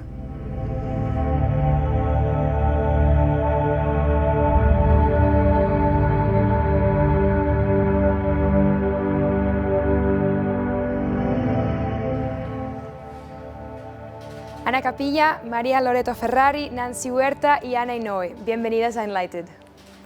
Muchas gracias. Muchas gracias. Hola a todos y bienvenidos a esta mesa en la que vamos a hablar sobre formación profesional, educación técnico-profesional en el caso de América Latina. Tenemos 3 expertas de 3 países distintos que nos van a ofrecer su visión y su experiencia sobre cómo está funcionando esta particular formación en la región. Como han señalado, nos acompañan por un lado Loreto Ferrari, que es rectora del Instituto Profesional AIEP de la Universidad Andrés Bello de Chile, Ana Inoue, que es responsable del área de Educación y Empleo en la Fundación Itaú para la Educación y la Cultura en Brasil, así como Nancy Huerta, que es directora de Educación Dual en la Subsecretaría de Educación Superior de México. El objetivo de esta mesa es ir planteando una serie de preguntas para, como digo, poder conocer mejor la situación de la educación técnico-profesional en América Latina, cuál es el diagnóstico actual, cuáles son los desafíos que se plantean y más en este periodo que se abre después de la pandemia. Para ello voy a comenzar por Loreto Ferrari, que como he dicho es rectora de AIEP. Es de hecho la primera rectora de esta institución en sus 56 años. Ella es ingeniera civil mecánica de formación, tiene más de 20 años de experiencia en instituciones de educación superior y asume su responsabilidad en un momento desafiante para la institución, yo diría que en general para todos, y con objetivo de profundizar en el proceso de transformación que está enfrentando la educación técnico-profesional y, por supuesto, impulsar la calidad en la docencia, la vinculación con el medio, la innovación y el servicio al estudiante. Por parte de la OI, recientemente hemos realizado un estudio sobre educación técnico-profesional en colaboración con los países de Alianza del Pacífico, un proyecto que contó con el apoyo de ENlightED. Los resultados aún no los hemos hecho públicos, porque, como digo, el estudio es muy reciente, pero sí que tenemos algunos datos sobre Chile. En este momento, en torno al 12% del alumnado es el que elige este tipo de formación técnico-profesional, es decir, unos 600.000 jóvenes en todo el país. La oferta formativa es bastante variada, en el caso de Chile, y hay, como dato positivo a destacar, una elevada transición entre la educación media técnico-profesional y la avanzada, en torno a un 44%. Aún así, pues, se aprecian alguna serie de nudos críticos y que podríamos hablar también de que están presentes en otros países y probablemente nuestras expertas también hagan referencia a ellos en su turno de palabra. Me refiero a cuestiones como vinculación entre el mundo de trabajo y sector formativo, que aún es débil. Hay también algunas brechas en cuanto al aseguramiento de la calidad o incluso relativo a la gobernanza, que es aún muy fragmentada. No sé, Loreto, si estás de acuerdo con estos puntos o cuál es tu diagnóstico sobre cómo está funcionando ahora mismo la educación técnico-profesional en Chile. Bueno, en Chile tenemos una diferencia entre la educación secundaria técnico-profesional y la educación superior técnico-profesional. Y ahí ahí es donde tú mencionabas, ¿no es cierto?, este 44% digamos, de permanencia. Hay que entender que en muchos casos ese 44% no es en la misma área que venían estudiando y por lo tanto es un poquitito difícil de entender. O sea, tenemos un 44 que pasa hacia la educación superior, pero no necesariamente en su misma especialidad y a veces pierde todo lo que trae. Yo estoy de acuerdo básicamente en que el tema de la articulación entre los segmentos formativos es una brecha importante que hay que salvar, ¿no es cierto?, entre la educación secundaria técnica, la educación técnica superior y eventualmente el paso a la universidad. Y ahí hay una serie de situaciones, de barreras en las que hemos venido trabajando que son complejas. Probablemente la falta de uniformidad de los perfiles de egreso de la educación secundaria técnica hace que a las instituciones les sea difícil reconocer de manera masiva esos conocimientos. Y por otro lado, ¿no es cierto?, el tema universitario en Chile es muy tradicional, tiene un sesgo importante frente a la educación técnica e incluso hay gremios completos, como el tema de enfermería, por ejemplo, en que por un tema gremial a las universidades se les impide de alguna manera reconocer los aprendizajes técnicos previos. Entonces, hay varios nudos en articulación y yo estoy de acuerdo con que esa es una brecha. El tema de la gobernanza es un tema de gobernanza a nivel nacional, en el sentido de que por años, ¿no es cierto?, la educación técnica no fue una preocupación en el país y por lo tanto hoy día sí tenemos una estrategia, sí tenemos un consejo de educación técnica y tenemos, ¿no es cierto?, una gobernanza un poquito más institucionalizada. Creo que el otro punto es la participación del sector industrial, el sector económico en general, que en Chile es bien pobre. Y es bien pobre en parte porque nosotros tenemos una economía que el 80% son empresas pequeñas y de medianas y pequeñas, ¿no es cierto?, donde las empresas grandes, donde realmente el estudiante o donde hay mucha contratación tan concentrada en 2 o 3 lugares geográficos, y en el resto del país, ¿no es cierto?, la empleabilidad proviene de empresas chiquititas. Entonces, la participación de ellos en el levantamiento de perfiles de egreso es muy poca, y es muy poca porque no tienen los recursos y porque tampoco tienen la capacidad de destinar parte de su tiempo a esta labor formativa. Eso es una brecha, a mi juicio, difícil de salvar. Y creo que el otro problema fundamental es la flexibilización. Nosotros somos un país súper rígido en términos de nuestro sistema educacional. Los procesos de acreditación son también muy rígidos. Y con la dispersión geográfica que hoy tenemos en Chile, ¿no es cierto?, de población y digamos, estamos hablando de un país muy extenso, con poblaciones relativamente chicas, centros poblados menores, tenemos la necesidad de flexibilizar en términos de formatos, en términos de modalidades, en online, ¿no es cierto? En un lugar pequeño en Chile no tienes alternativas de formación. ¿Quién va a querer instalar una alternativa de formación en un lugar que hay 5.000 estudiantes? Entonces terminamos generando migraciones por no querer adecuar la educación a los tiempos. Este ha sido un país reticente a las modalidades virtuales permanentemente, con sistemas de acreditación que las castigan. Y no solo eso, también ha sido un país muy tradicional en términos de la dedicación de los estudiantes a su mundo laboral. Aquí el estudiante es un estudiante full dedicado. Los horarios no están pensados para que la gente trabaje y las carreras no están diseñadas para que tengan una actividad distinta a la educacional. Entonces, eso tampoco es una buena noticia para quienes están en la educación técnica, que en general necesitan ir progresando de a poco e ir de alguna manera vinculando, ¿no es cierto?, sus estudios con su formación. Yo creo que ahí es donde está la brecha más importante. La flexibilización es un tema. Sin duda. Muchas gracias, Loreto.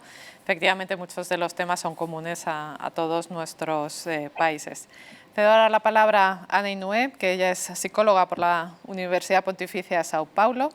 Entre 2019 y 2021 dirigió la asociación Todos pela Educação. Ha sido asesora del Banco Itaú en el diseño e implementación de proyectos educativos y también asesora al ministro de Educación entre 1995 y 2001.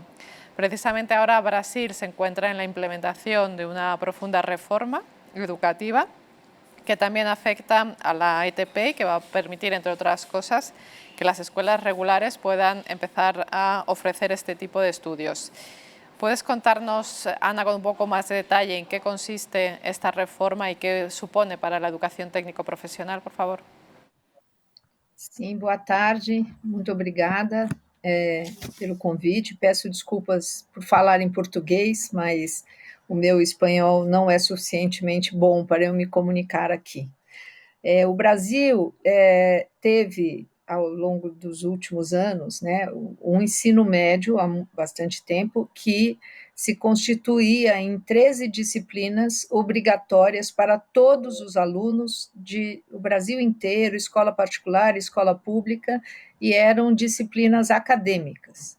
E não havia para os alunos nenhuma referência ao mundo do trabalho, né, à formação técnica, e nem a possibilidade do aluno fazer alguma escolha. Então, não existiam disciplinas optativas e tal relacionadas ao mundo do trabalho. A mudança que ocorre agora, né, por meio de uma lei, e que, neste momento, todos os estados, o Brasil tem 26 estados e um distrito, que é o Distrito Federal, onde fica a sede do governo federal.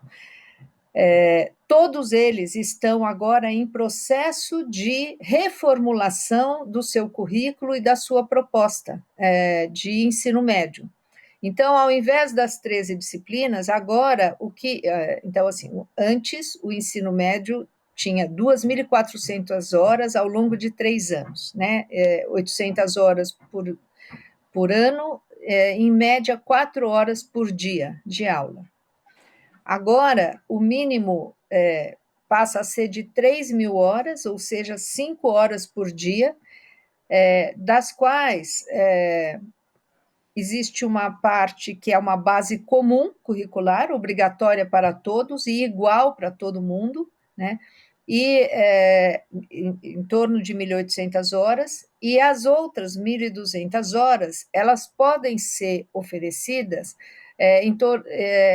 em 5 itinerários, que um deles é o itinerário técnico profissional. Então, a grande mudança nesse momento é que todas as escolas de ensino médio do país passam a poder oferecer educação profissional e tecnológica. Isso não havia antes.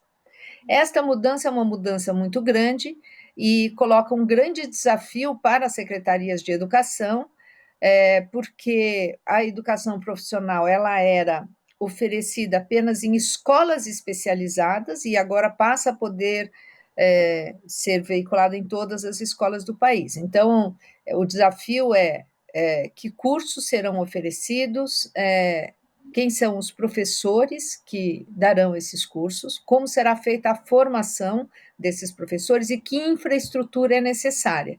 Isso tudo está sendo discutido neste momento. Então, nós temos metade dos estados do Brasil, aproximadamente, que já homologaram suas propostas curriculares, né? Significa dizer, cada estado possui um conselho estadual de educação que precisa aprovar o currículo do seu estado, né? Nós temos 12 estados que já tiveram seus currículos aprovados. Os outros ainda estão em processo de aprovação, né?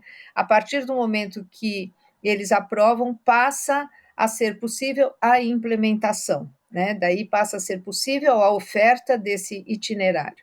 Então, muitos dos estados estão, neste momento, iniciando, enfim, desenhando suas propostas de cursos técnicos, né? E iniciando matrículas ainda neste ano para dar início a esse processo no ano que vem, né? Então, essa é uma grande mudança, porque o Brasil é um país, primeiro, muito grande, né, muito extenso e muito desigual. Nessa perspectiva da desigualdade e das diferenças, nós temos um estado como o estado de São Paulo, né, que fica no sudeste do país, que é um estado em que ele é inteiramente acessível por terra, ou seja, você tem estrada para chegar em todos os lugares. E você tem um estado como o estado do Amazonas, que tem metade da sua população espalhada em 6.000 comunidades que não são acessíveis por terra, só por água, barco ou por avião, né? Então, isso gera uma desigualdade muito grande de acesso, inclusive, né, para poder, desde os materiais e até a infraestrutura, a formação de professores e mesmo o acesso dos alunos às escolas e tudo mais, né?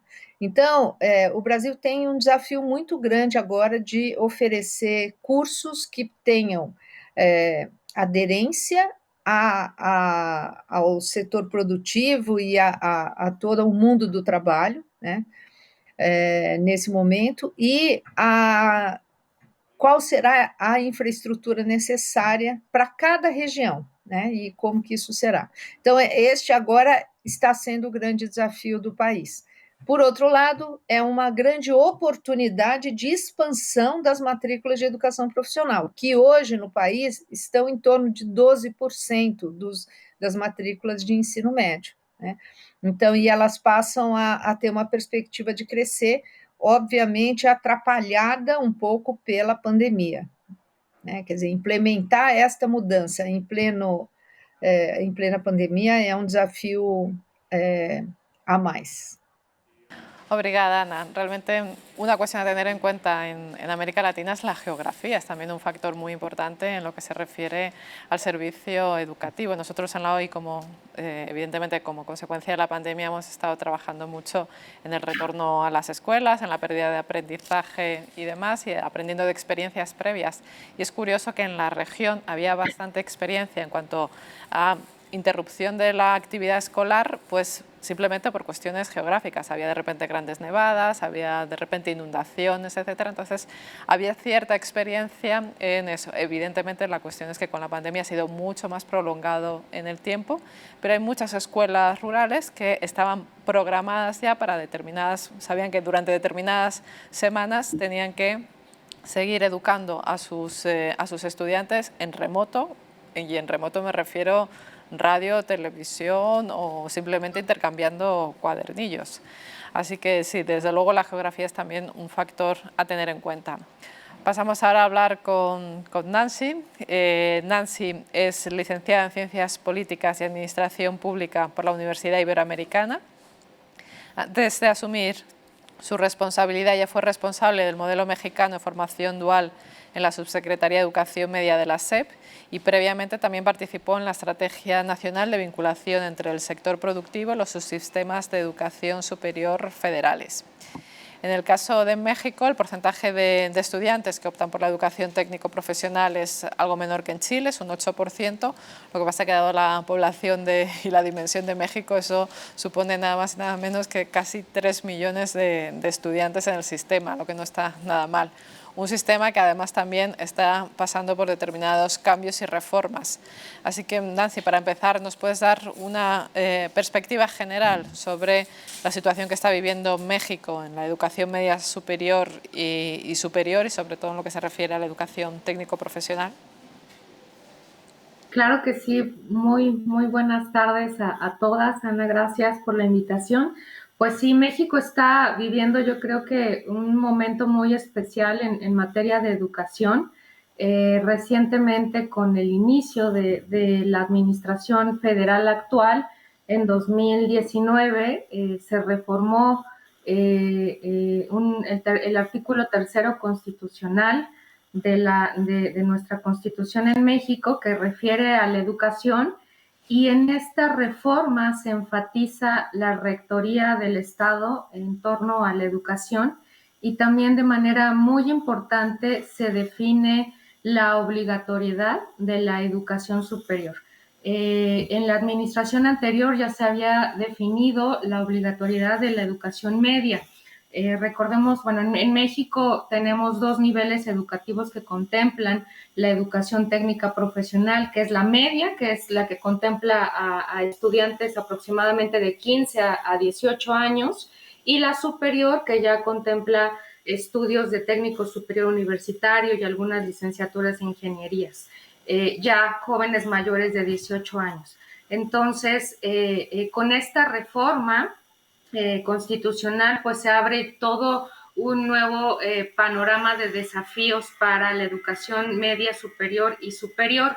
Y bueno, para ello, pues en los años previos, en 2019-2020, se tuvieron muchísimos foros de consulta con las instituciones educativas, con los actores sociales, con los sectores empresariales y productivos. Y a partir de estos diálogos es que tenemos ya, digamos, un nuevo marco normativo, tanto para ambos niveles educativos. Se reformó nuestra Ley General de Educación y por primera vez tenemos una nueva Ley General de Educación Superior específicamente para la educación terciaria, digamos, en México.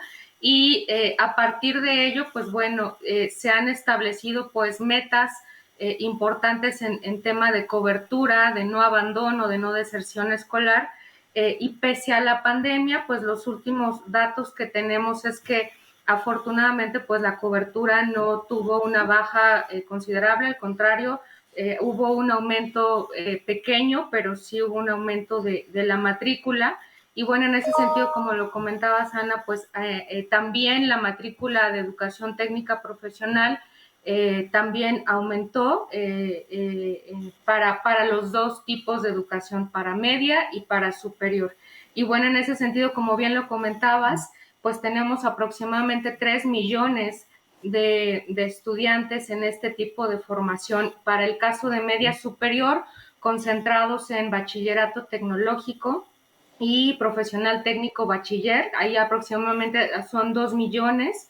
y bueno, son carreras técnicas, ¿no? De diversos sectores, sobre todo industriales, de servicios, agropecuario, de ciencias y tecnología del mar, y en estos servicios educativos se tiene una amplia vinculación con los sectores productivos que lleva pues una tradición ya de años, ¿no? Las instituciones educativas han establecido mecanismos muy importantes de vinculación, como trayectos técnicos, ¿no? Que son contenidos curriculares que se adaptan a las necesidades específicas de empresas o de entornos locales, prácticas profesionales en todos estos tipos de servicios educativos, y también en la educación superior, en la educación terciaria, se concentra mucho de este tipo de educación en los técnicos superiores universitarios y también en algunas licenciaturas e ingenierías orientadas sobre todo a esta vinculación también muy estrecha con los sectores productivos. En ese sentido es que pese a la pandemia, pues la intensidad en el aumento de la cobertura pues no se vio tan afectada, y bueno, pues también hay un mecanismo actual del gobierno federal para impulsar la actividad de los jóvenes que no estudian y no trabajan, que es el programa Jóvenes Construyendo el Futuro, en una articulación también muy fuerte con los sectores empresariales. Se incorpora una capacitación de un año de estos jóvenes, y posterior al año también se busca su incorporación a la educación técnica profesional. Entonces, en ese sentido es que se avanza tanto en materia del marco normativo como en materia operativa en la educación técnica profesional. Gracias, Ana. Gracias, Nancy. Es una excelente noticia saber que durante la pandemia no ha disminuido la matrícula, todo lo contrario, porque al final ese es el gran temor que tenemos, que ha dado la interrupción tan prolongada en América Latina, mucho más que en España, por ejemplo, de la actividad escolar. Pues cuántos alumnos ya no vuelven a la escuela, simplemente no vuelven a seguir formándose. Loreto, tú hablabas antes de flexibilidad, pero bueno, Ana también ponía de manifiesto la complejidad. Cuanto más flexible es un sistema, cuantas más opciones hay, luego la programación por parte de las instituciones educativas y por parte también de las administraciones es mucho más complicada. Tú señalabas ya que es que los alumnos tienen unos perfiles muy diferentes, no solo en cuanto ya cada vez a edad, sino también, y todos lo sabemos porque el World Economic Forum constantemente nos recuerda, estamos en un momento en que es muy importante la recualificación y volver a cualificar a trabajadores, que esos también hay que atenderlos. Luego en nuestra región la conectividad no está garantizada en todos los sitios. ¿Cómo podemos entonces atender a esa creciente demanda? ¿Cómo podemos ser flexibles pero a la vez adaptarnos a las necesidades de estos alumnos? En Chile tenemos una matrícula de educación superior inicial, o sea, de matrícula de inicio del orden de 1.200.000 personas, y 500.000 de ellas, cerca del 40%, opta por la educación técnica, que tiene componentes, ¿no es cierto?, como bien señalaban, muchísimo más vinculados con el mundo laboral. De esa cantidad de estudiantes que entra, que se ha mantenido más o menos constante en los últimos años, tal vez el único grupo que comparativamente ha ido creciendo son quienes entran con más de 24 años.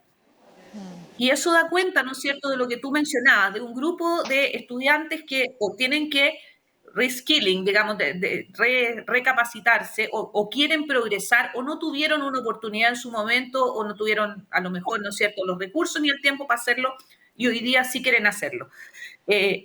Nosotros tenemos una fuerza laboral que más o menos el 40% no tiene educación superior, ha ido cambiando en el tiempo, pero entre el 30 y el 40, ¿no es cierto? Y por lo tanto, tenemos un desafío enorme en lo que tú señalas. ¿Cómo lo hacemos? Nosotros la verdad es que creo que hemos ido como instituciones de educación muchas veces ofreciendo lo que podemos ofrecer y no lo que el estudiante necesita. El hecho de que a nosotros se nos complejice la programación para poder atender a nuestros estudiantes es un problema que nosotros tenemos que abordar. Y no podemos entonces decirle al estudiante: usted tiene que venir en el mismo formato que no le sirve, en el que no puede atender, porque simplemente nosotros no somos capaces de gestionar programaciones distintas. Y la verdad es que en ese sentido creo que hemos hecho un trabajo muy centrado en lo que, como digamos, todo el sector en muchas oportunidades, un trabajo muy centrado en lo que nosotros podemos buenamente brindar y no en lo que eventualmente es necesario. Yo creo que es una complejidad enorme. Nosotros manejamos hoy día en AYEP, que es probablemente una de las 3 instituciones técnicas más grandes del país, manejamos programas full presenciales, manejamos programas semipresenciales, manejamos programas telepresentes, manejamos programas online no autogestionados, pero asincrónicos de alguna manera. Y hemos visto interés en todos ellos por distintos segmentos de estudiantes. Por supuesto que es un tremendo desafío, pero lo hemos tenido que ir abordando, porque de otra forma nosotros tenemos una misión, ¿no es cierto?, bien clara, que es llegar a donde más podamos, digamos, en nuestra población, y si no, no llegamos, es así de simple. Ahora, el tema de la conectividad es un tema muy, muy complejo, ¿ya? Nosotros tenemos un país que comparativamente tiene un nivel de conectividad bastante alto, pero tú vas por la única ruta que une del norte al sur y hay pedazos en la ruta panamericana donde no tiene señal telefónica. Entonces, hemos tenido que ir subsanando, el gobierno está haciendo un trabajo importante, el ministerio también, lo están haciendo las propias empresas de telefonía, ¿no es cierto?, prestadores, pero yo creo que en una agenda mundial, digamos, en general, el tema de la conectividad de calidad y extensa debe ser abordado con urgencia. Porque como tú bien señalabas, hay algunos que estamos más adecuados que otros, ¿no es cierto?, por distintas razones, pero yo no creo que esta vaya a ser la última pandemia que tengamos. Y nosotros tenemos que asegurar el seguir operando y trabajando en condiciones como las que hemos hecho hoy día. Esto ha sido un salto cuántico, yo creo, para todos nosotros. Ha sido, por un lado, un laboratorio súper interesante, pero por otro lado también ha sido un salto cuántico en nivel de conectividad y en calidad. Y esto se ha ido mejorando, por lo menos la realidad que nos toca a nosotros desde el principio de la pandemia ahora es años luz de distancia. Se requería una cierta presión para generar respuesta por parte de los responsables. Y esa presión tiene que seguirse generando, porque la única forma que tenemos, ¿no es cierto?, de poder llegar a donde tenemos que llegar en estos países es conectando a la gente, buscando soluciones. A lo mejor no es una conexión domiciliaria, a lo mejor las propias entidades públicas tendrán que tener centros de conexión y tendrá que exigírsele a las compañías telefónicas que no solamente, ¿no es cierto?, nos pongan 4G o 5G en Santiago, Concepción y las ciudades equivalentes, sino que no sea que tú salgas 100 kilómetros y ya la cuestión te empieza a fallar. Vamos a tener que buscar soluciones para eso. Yo creo que sí, son complejidades enormes. En un caso es como decíamos, el tema de la flexibilidad es una cuestión interna que nosotros tenemos que resolver, y en el otro caso tenemos que hacer, ¿no es cierto?, la presión necesaria para que eventualmente podamos retomar este camino que la pandemia de alguna manera nos ha puesto un acelerador a la brevedad posible. Gracias, Loreto. Tienes un discurso valiente porque comienzas diciendo lo que es responsabilidad vuestra, que no siempre los humanos somos así, ¿no? Normalmente empezamos por lo que nos falta, por lo que faltan por hacer por parte de los demás, ¿no? Y luego nos miramos a nosotros mismos. Y es cierto, como tú dices, nosotros en la OI lo estamos viendo claramente, que se ha dado un salto muy importante en este año y medio, de transformaciones que de todas maneras se iban a producir. Como siempre decimos, ha sido un catalizador, pero es disruptivo en cuanto a la velocidad del cambio, pero no en cuanto a la naturaleza de los cambios que se están produciendo. Y es que en nuestras instituciones, unas son más grandes, otras más pequeñas, les cuesta. Sobre todo en educación superior sabemos que nos cuesta adaptarnos al cambio. Así que lo que queremos ahora es no perder todo eso que hemos conseguido más o menos en este año y medio alcanzar, por lo menos no perderlo. Y a partir de ahí, construir más y mejor todavía. Y ojo que hay una presión importante de gravedad por volver a lo mismo de antes. Sí, tú escuchas un discurso bien significativo de un grupo importante de gente, el valor de volver a lo de antes. Y yo digo, pero si los estudiantes no sé si quieren volver a lo de antes. Sí, desde luego los que damos clase ya sabemos que nuestros alumnos volver 5 días a la semana, 6 horas a clase, ahora no lo aceptan fácilmente.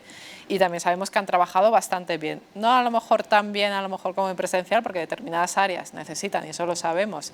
Y ETP es un área que evidentemente necesita presencialidad porque necesita realizarse prácticas. Pero todo eso que hemos aprendido también los profesores y que hemos incorporado a nuestra forma de dar clase, las metodologías que hemos aprendido y demás, no hay que perderlo, sin duda alguna. En ese sentido, la pandemia ha tenido algunos efectos positivos, pero bueno, Ana, en Brasil sabemos que la pandemia ha sido muy dura a todos los niveles y evidentemente la educación también se ha visto afectada. En concreto, la educación técnico-profesional, como decía, probablemente es la que más, porque necesita prácticas, porque necesita espacios donde los alumnos puedan realizar todas las horas de práctica. No sé cuáles han sido los efectos, o si se empiezan a percibir ya los efectos que esto ha tenido. A pandemia no Brasil, enfim, as escolas pararam todas, né? E o Brasil só foi superado em dias parados, né, nas escolas pela Bolívia. Então, nós ficamos 200 e quase 270 dias sem aula e nenhuma escola voltando. E isso gerou um problema muito grande, porque nós temos agora que enfrentar toda uma recuperação de todo o sistema educacional, né? Então, nós estamos com alguns estados que não voltaram, que as escolas ficaram completamente fechadas e que o Estado não ofereceu, por exemplo, nenhuma alternativa nem remota, né? Então, os alunos ficaram sem contato nenhum com uma situação de aprendizagem, fosse uma leitura, fosse uma aula remota, fosse materiais que a escola disponibilizasse e tal. Não houve isso em alguns lugares, né? Então, com relação à educação profissional, ela está dentro deste cenário, né? Então, assim, não teve aula para ninguém. De outro lado, algumas escolas particulares tiveram um avanço com isso, arrumaram formas de promover educação híbrida e algum tipo de acesso aos alunos. Então, isso também, quer dizer, volta naquele ponto que eu citei da outra vez, que é o problema da desigualdade que nós temos no Brasil, e que ele fica mais acirrado também quando a gente olha para a educação pública e as condições da educação pública e para as escolas particulares e para a educação profissional também de instituições particulares que têm muito mais condições, né? Só para entender como que o sistema brasileiro funciona, nós temos 88% das matrículas no ensino público, né, de ensino médio. Então, só 12% está na rede particular. O grande caminho para a profissionalização no país é o ensino superior. E nós só temos 20% dos jovens de 18 a 24 anos que estão no ensino superior. Então, 80% dos jovens estão fora do ensino superior e tampouco aqui nós temos uma política para a juventude. Então, na verdade, nós temos 80% dos jovens que após o ensino médio, que parecido com o México, né? Quer dizer, nós também temos um ensino médio vai de 15 a 18 anos e depois é o ensino superior. Esses 80% que estão fora, eles não, enfim, não há vagas para eles, então eles não conseguirão ir, a menos que o governo faça realmente uma expansão do ensino superior no país, né? Então, nessa perspectiva que a oferta de educação técnica dentro das escolas de ensino médio ganha uma relevância, né? Porque atende, primeiro, a uma solicitação dos jovens que entende que a formação para o mundo do trabalho, a formação técnica profissional é um direito que eles têm, eles precisam trabalhar, né?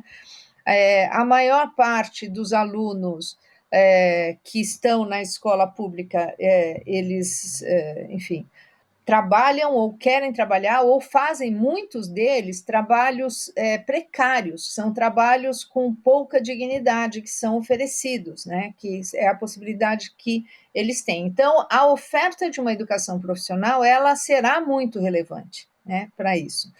Com a pandemia, ficou muito evidente que os alunos estão buscando não só a educação profissional, como o que aqui se chama de educação de jovens e adultos, que é aquela educação oferecida para os alunos que são mais velhos, ou seja, que já estão com uma idade mais avançada do que aquela desejada para o ensino médio, né?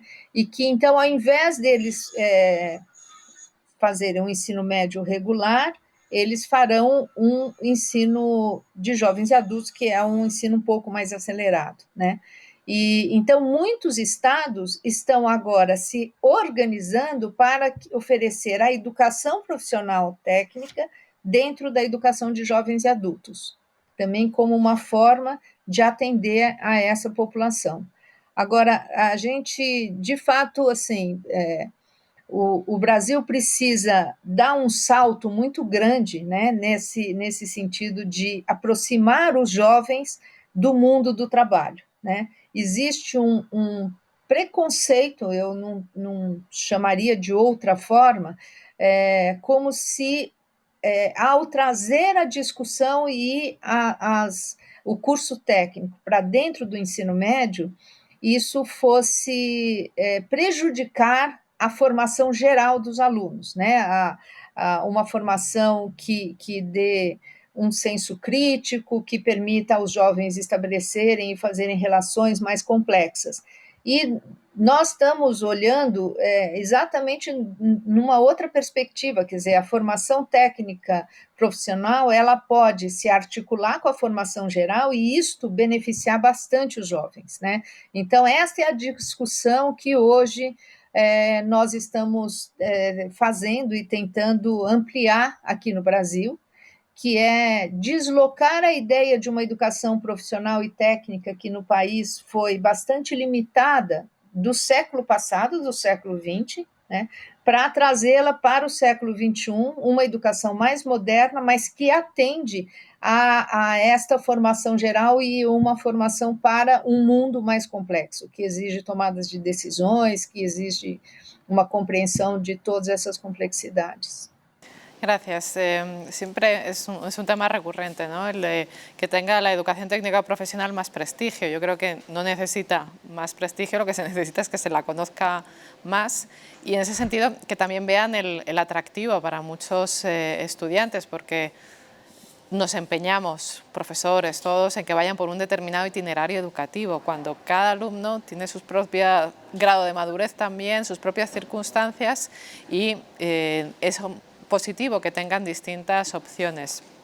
Yo creo que precisamente para que sea más atractiva la formación técnico-profesional, la modalidad dual desde luego contribuye a ello y por eso le quería preguntar a Nancy, ya que es su área de responsabilidad, ¿cómo está funcionando la ETP dual en México? Porque Loreto ya señalaba una de las dificultades. Nuestro tejido empresarial en general está compuesto por pequeñas empresas que no tienen difícilmente capacidad para formar, porque hay que entender que la ETP dual necesita el compromiso de la empresa y necesita también muy buenos formadores en la propia empresa.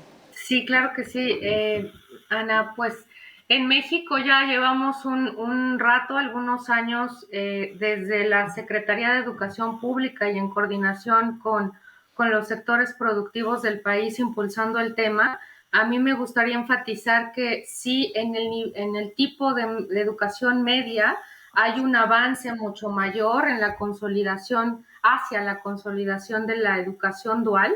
Ya en 2019 se establecía en la Ley General de Educación la dual para educación media y bueno, desde el 2013 se impulsa de manera articulada con el sector productivo, concretamente con el sector empresarial a través de las grandes cámaras empresariales de México en una alianza que ha logrado mantenerse, ¿no? A través de los años y que se continúa un trabajo conjunto. Y bueno, fue así que se generó también con mucho apoyo de la cooperación internacional, sobre todo de Alemania, pues el modelo mexicano de formación dual para la formación de técnicos en el tipo medio. Y bueno, este modelo ha ido permaneciendo en el tiempo. Recientemente se tuvieron los resultados de una encuesta que se aplicó a principio de año. Y bueno, los resultados pues son favorables. Sí hay algunas áreas todavía de oportunidad, pero ya nos muestran, digamos, una modalidad educativa que va avanzando en el nivel medio. El 80% de las empresas está satisfecho, ¿no? con el tipo de formación en la que participan. El 94% de los estudiantes está también satisfecho y recomienda esta modalidad educativa. También no ha habido un gran aumento, ¿no? en el número de empresas y planteles, sobre todo por el tema de pandemia, pero bueno, se logró mantener, digamos, una tendencia estable. Y bueno, la otra cara, ¿no? En educación superior, pues aunque las universidades, algunas instituciones de educación superior, de educación técnica profesional han avanzado en esquemas de educación dual, aún está muy dispersos los esfuerzos, ¿no? Entonces, en ese sentido, desde la Secretaría de Educación Pública se ha impulsado ya con el establecimiento en la Ley General de Educación de dual también como una modalidad educativa para el nivel superior, pues el inicio, ¿no? Hacia la homologación y hacia la sistematización de la educación dual en este nivel educativo.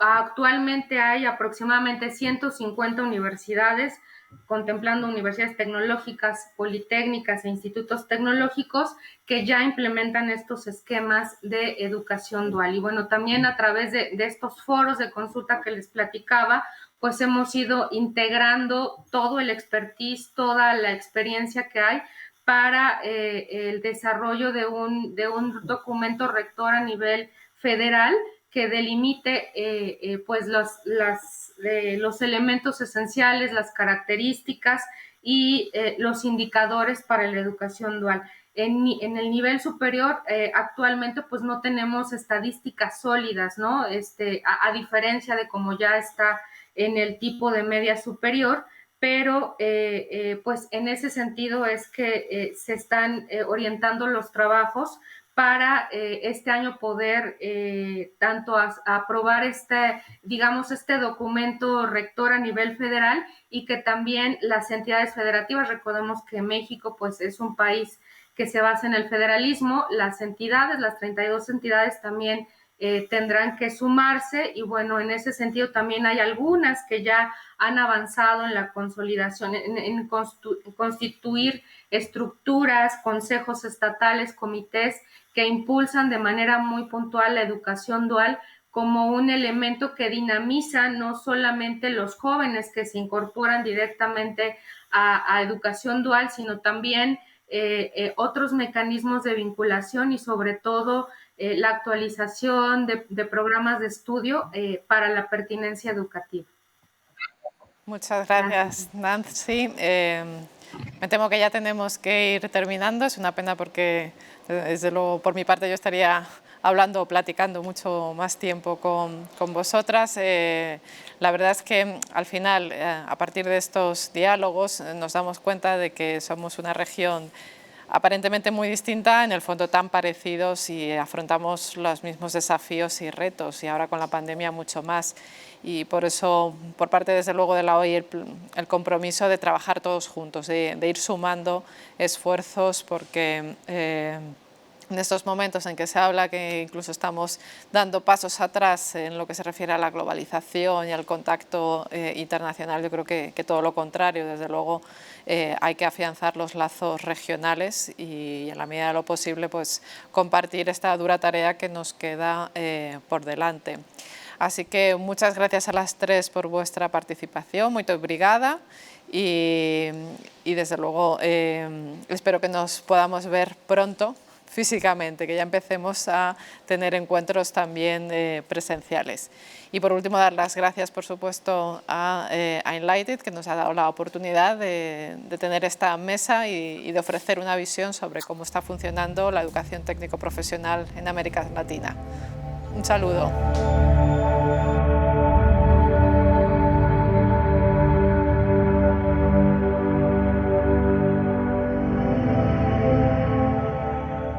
Muchas gracias a todos los ponentes de esta segunda jornada de enlightED 2021 y a todos los espectadores que nos han acompañado.